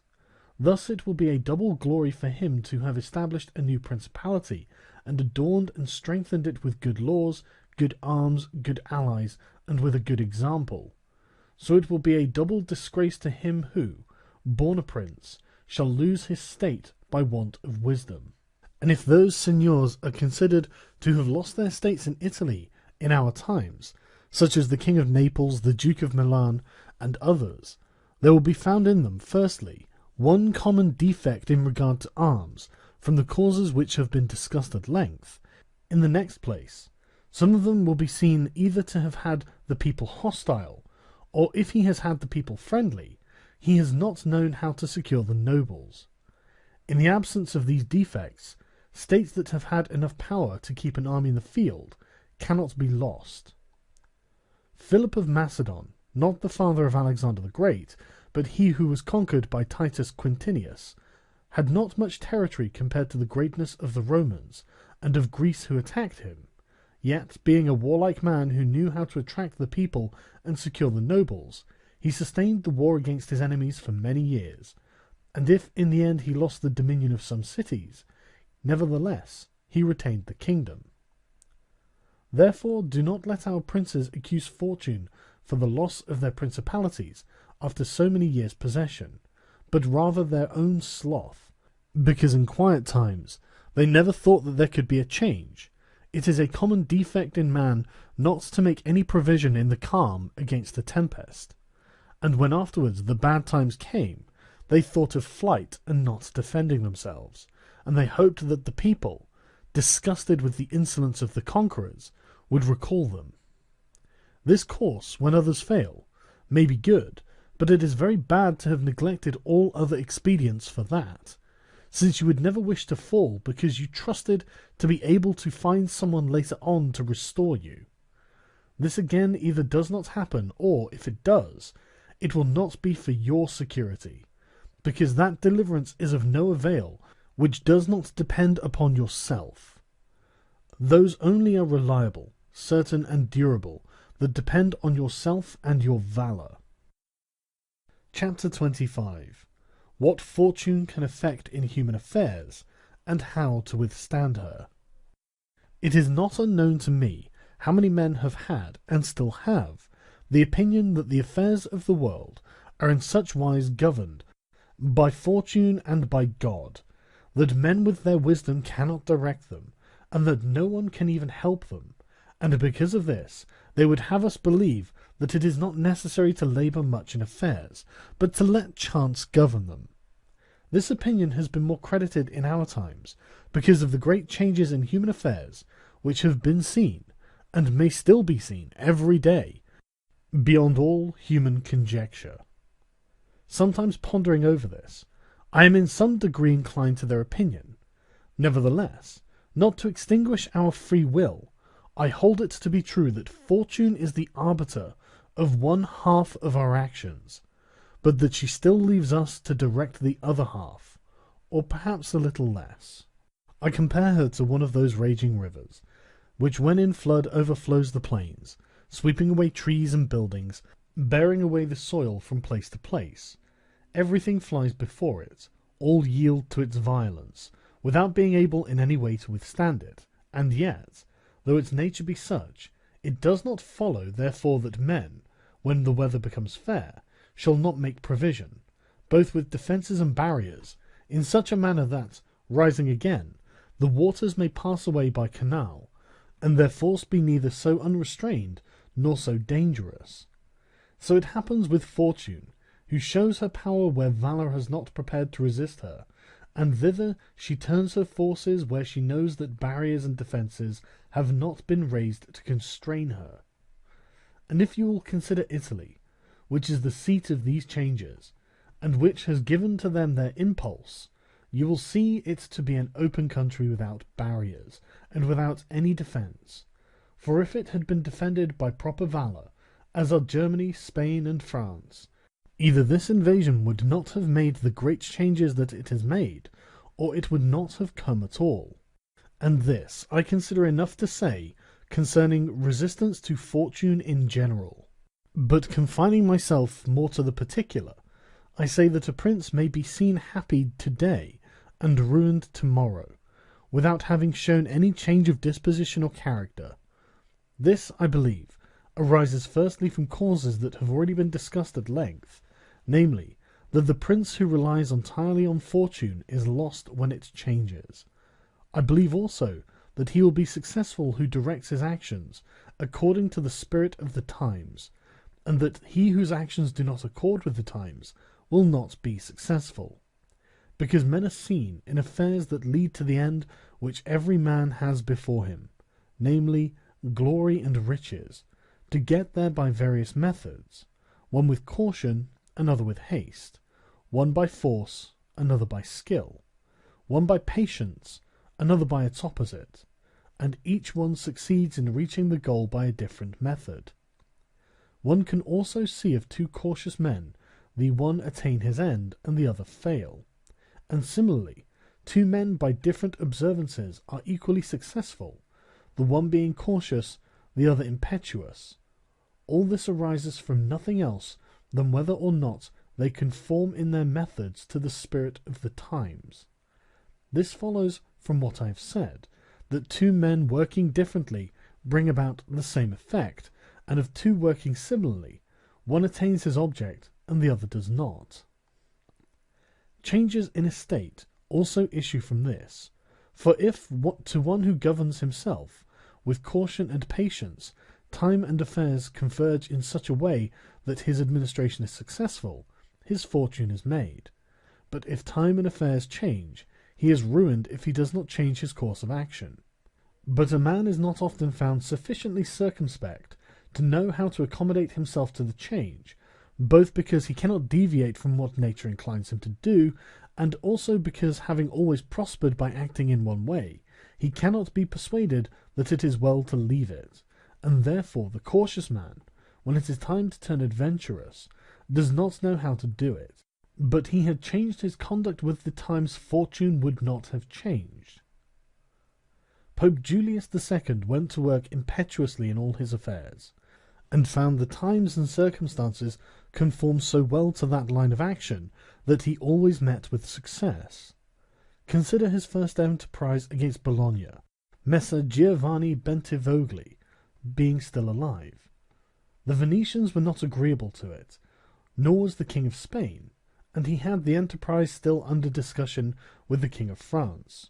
Nevertheless, he personally entered upon the expedition with his accustomed boldness and energy, a move which made Spain and the Venetians stand irresolute and passive, the latter from fear, the former from desire to recover the kingdom of Naples.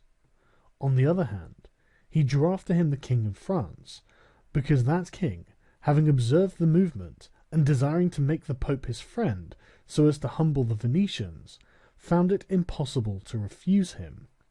Therefore Julius, with his impetuous action, accomplished what no other pontiff with simple human wisdom could have done. For if he had waited in Rome until he could get away, with his plans arranged and everything fixed, as any other pontiff would have done, he would never have succeeded, because the King of France would have made 1,000 excuses, and the others would have raised 1,000 fears. I will leave his other actions alone, as they were all alike, and they all succeeded, for the shortness of his life did not let him experience the contrary. But if circumstances had arisen which required him to go cautiously, his ruin would have followed, because he would never have deviated from those ways to which nature inclined him. I conclude, therefore, that fortune being changeful, and mankind steadfast in their ways, so long as the two are in agreement, men are successful, but unsuccessful when they fall out. For my part, I consider that it is better to be adventurous than cautious, because fortune is a woman, and if you wish to keep her under, it is necessary to beat and ill-abuse her, and it is seen that she allows herself to be mastered by the adventurous, rather than by those who work more coldly. She is, therefore, always, womanlike, a lover of young men, because they are less cautious, more violent, and with more audacity to command her. Chapter 26. An exhortation to liberate Italy from the barbarians. Having carefully considered the subject of the above discourses, and wondering within myself whether the present times were propitious to a new prince, and whether there were elements that would give an opportunity to a wise and virtuous one to introduce a new order of things that would do honour to him and good to the people of this country, it appears to me that so many things concur to favour a new prince that I never knew a time more fit than the present. And if, as I said, it was necessary that the people of Israel should be captive so as to make manifest the ability of Moses, that the Persians should be oppressed by the Medes so as to discover the greatness of the soul of Cyrus, and the Athenians should be dispersed as to illustrate the capabilities of Theseus, then at the present time, in order to discover the virtue of an Italian spirit, it was necessary that Italy should be reduced to the extremity that she is in now, that she should be more enslaved than the Hebrews, more oppressed than the Persians, more scattered than the Athenians, without head, without order, beaten, despoiled, torn, overrun, and to have endured every kind of desolation. Although lately some spark may have been shown by one, which made us think he was ordained by God for our redemption, nevertheless it was afterwards seen, in the height of his career, that fortune rejected him, so that Italy, left as without life, waits for him who shall yet heal her wounds, and put an end to the ravaging and plundering of Lombardy, to the swindling and taxing of the kingdom and of Tuscany, and cleanse those sores that for long have festered. It is seen how she entreats God to send someone who shall deliver her from these wrongs and barbarous insolencies. It is seen that also she is ready and willing to follow a banner if only someone will raise it. Nor is there to be seen at present one in whom she can place more hope than in your illustrious house, with its valour and fortune, favoured by God and by the Church, of which it is now the chief, and could be made the head of this redemption. This will not be difficult if you will recall to yourself the actions and lives of the men I have named, and although they were great and wonderful men, yet they were men, and each one of them had no more opportunity than the present offers, for their enterprises were neither more just nor easier than this, nor was God more their friend than he is yours. With us there is great justice, because that war is just which is necessary, and arms are hallowed when there is no other hope but in them. Here there is the greatest willingness, and where the willingness is great, the difficulty cannot be great if you will only follow those men to whom I have directed your attention. Further than this, how extraordinarily the ways of God have been manifested beyond example. The sea is divided, a cloud has led the way, the rock has poured forth water, it has rained manna. Everything has contributed to your greatness, you ought to do the rest. God is not willing to do everything, and thus take away our free will, and that share of glory that belongs to us.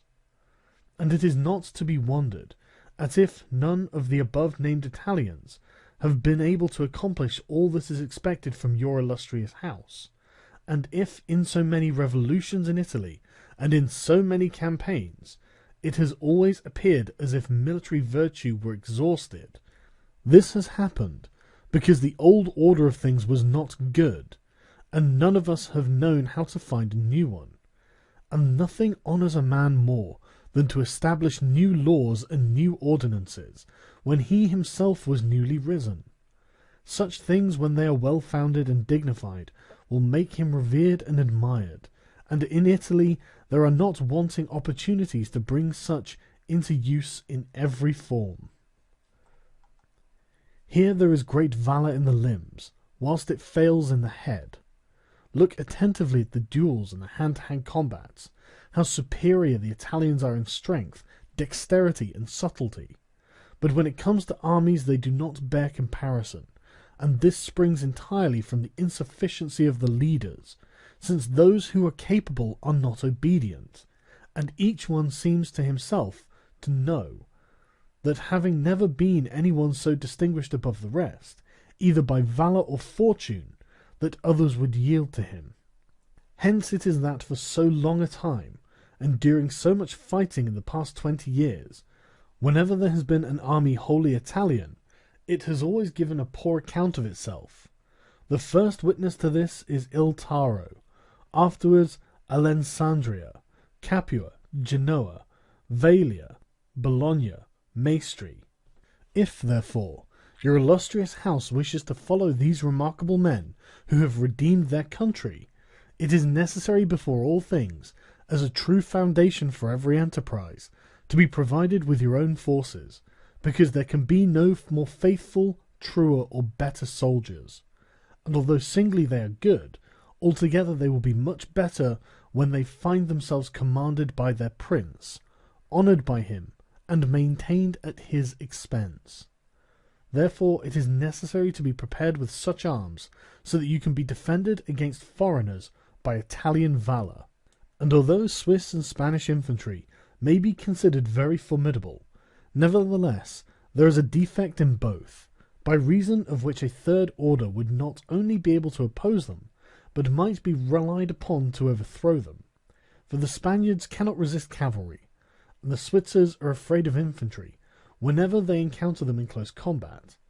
Owing to this, as has been and may again be seen, the Spaniards are unable to resist French cavalry, and the Switzers are overthrown by Spanish infantry, and although a complete proof of the latter cannot be shown, nevertheless there was some evidence of it at the Battle of Ravenna, when the Spanish infantry were confronted by German battalions who followed the same tactics as the Swiss. When the Spaniards, by agility of body and with the aid of their shields, got in under the pikes of the Germans and stood out of danger, able to attack while the Germans stood helpless, and if the cavalry had not dashed up, all would have been over with them. It is possible, therefore, knowing the defects of both these infantries, to invent a new one, which will resist cavalry and not be afraid of infantry. This need not create a new order of arms, but a variation upon the old, and these are the kind of improvements which confer reputation and power upon a new prince. This opportunity, therefore, ought not to be allowed to pass for letting Italy at last see her liberator appear, nor can one express the love with which he would be received in all those provinces which have suffered so much from these foreign scourings. With what thirst for revenge, with what stubborn faith, with what devotion, with what tears. What door would be closed to him? Who would refuse obedience to him? What envy would hinder him? What Italian would refuse him homage? To all of us this barbarous dominion stinks.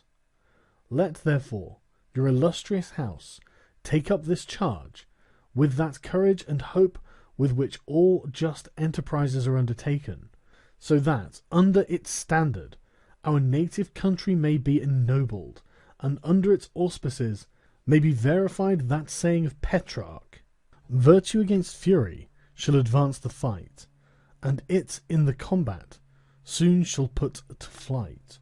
For the old Roman valour is not dead, nor in the Italians' breasts extinguished." This is released for the sake of education. This is a brief key insight about all the concepts of the book. We provide free audiobooks, key insights, summaries, and brief study notes on the concepts of the books. So make sure to subscribe and become a part of our family.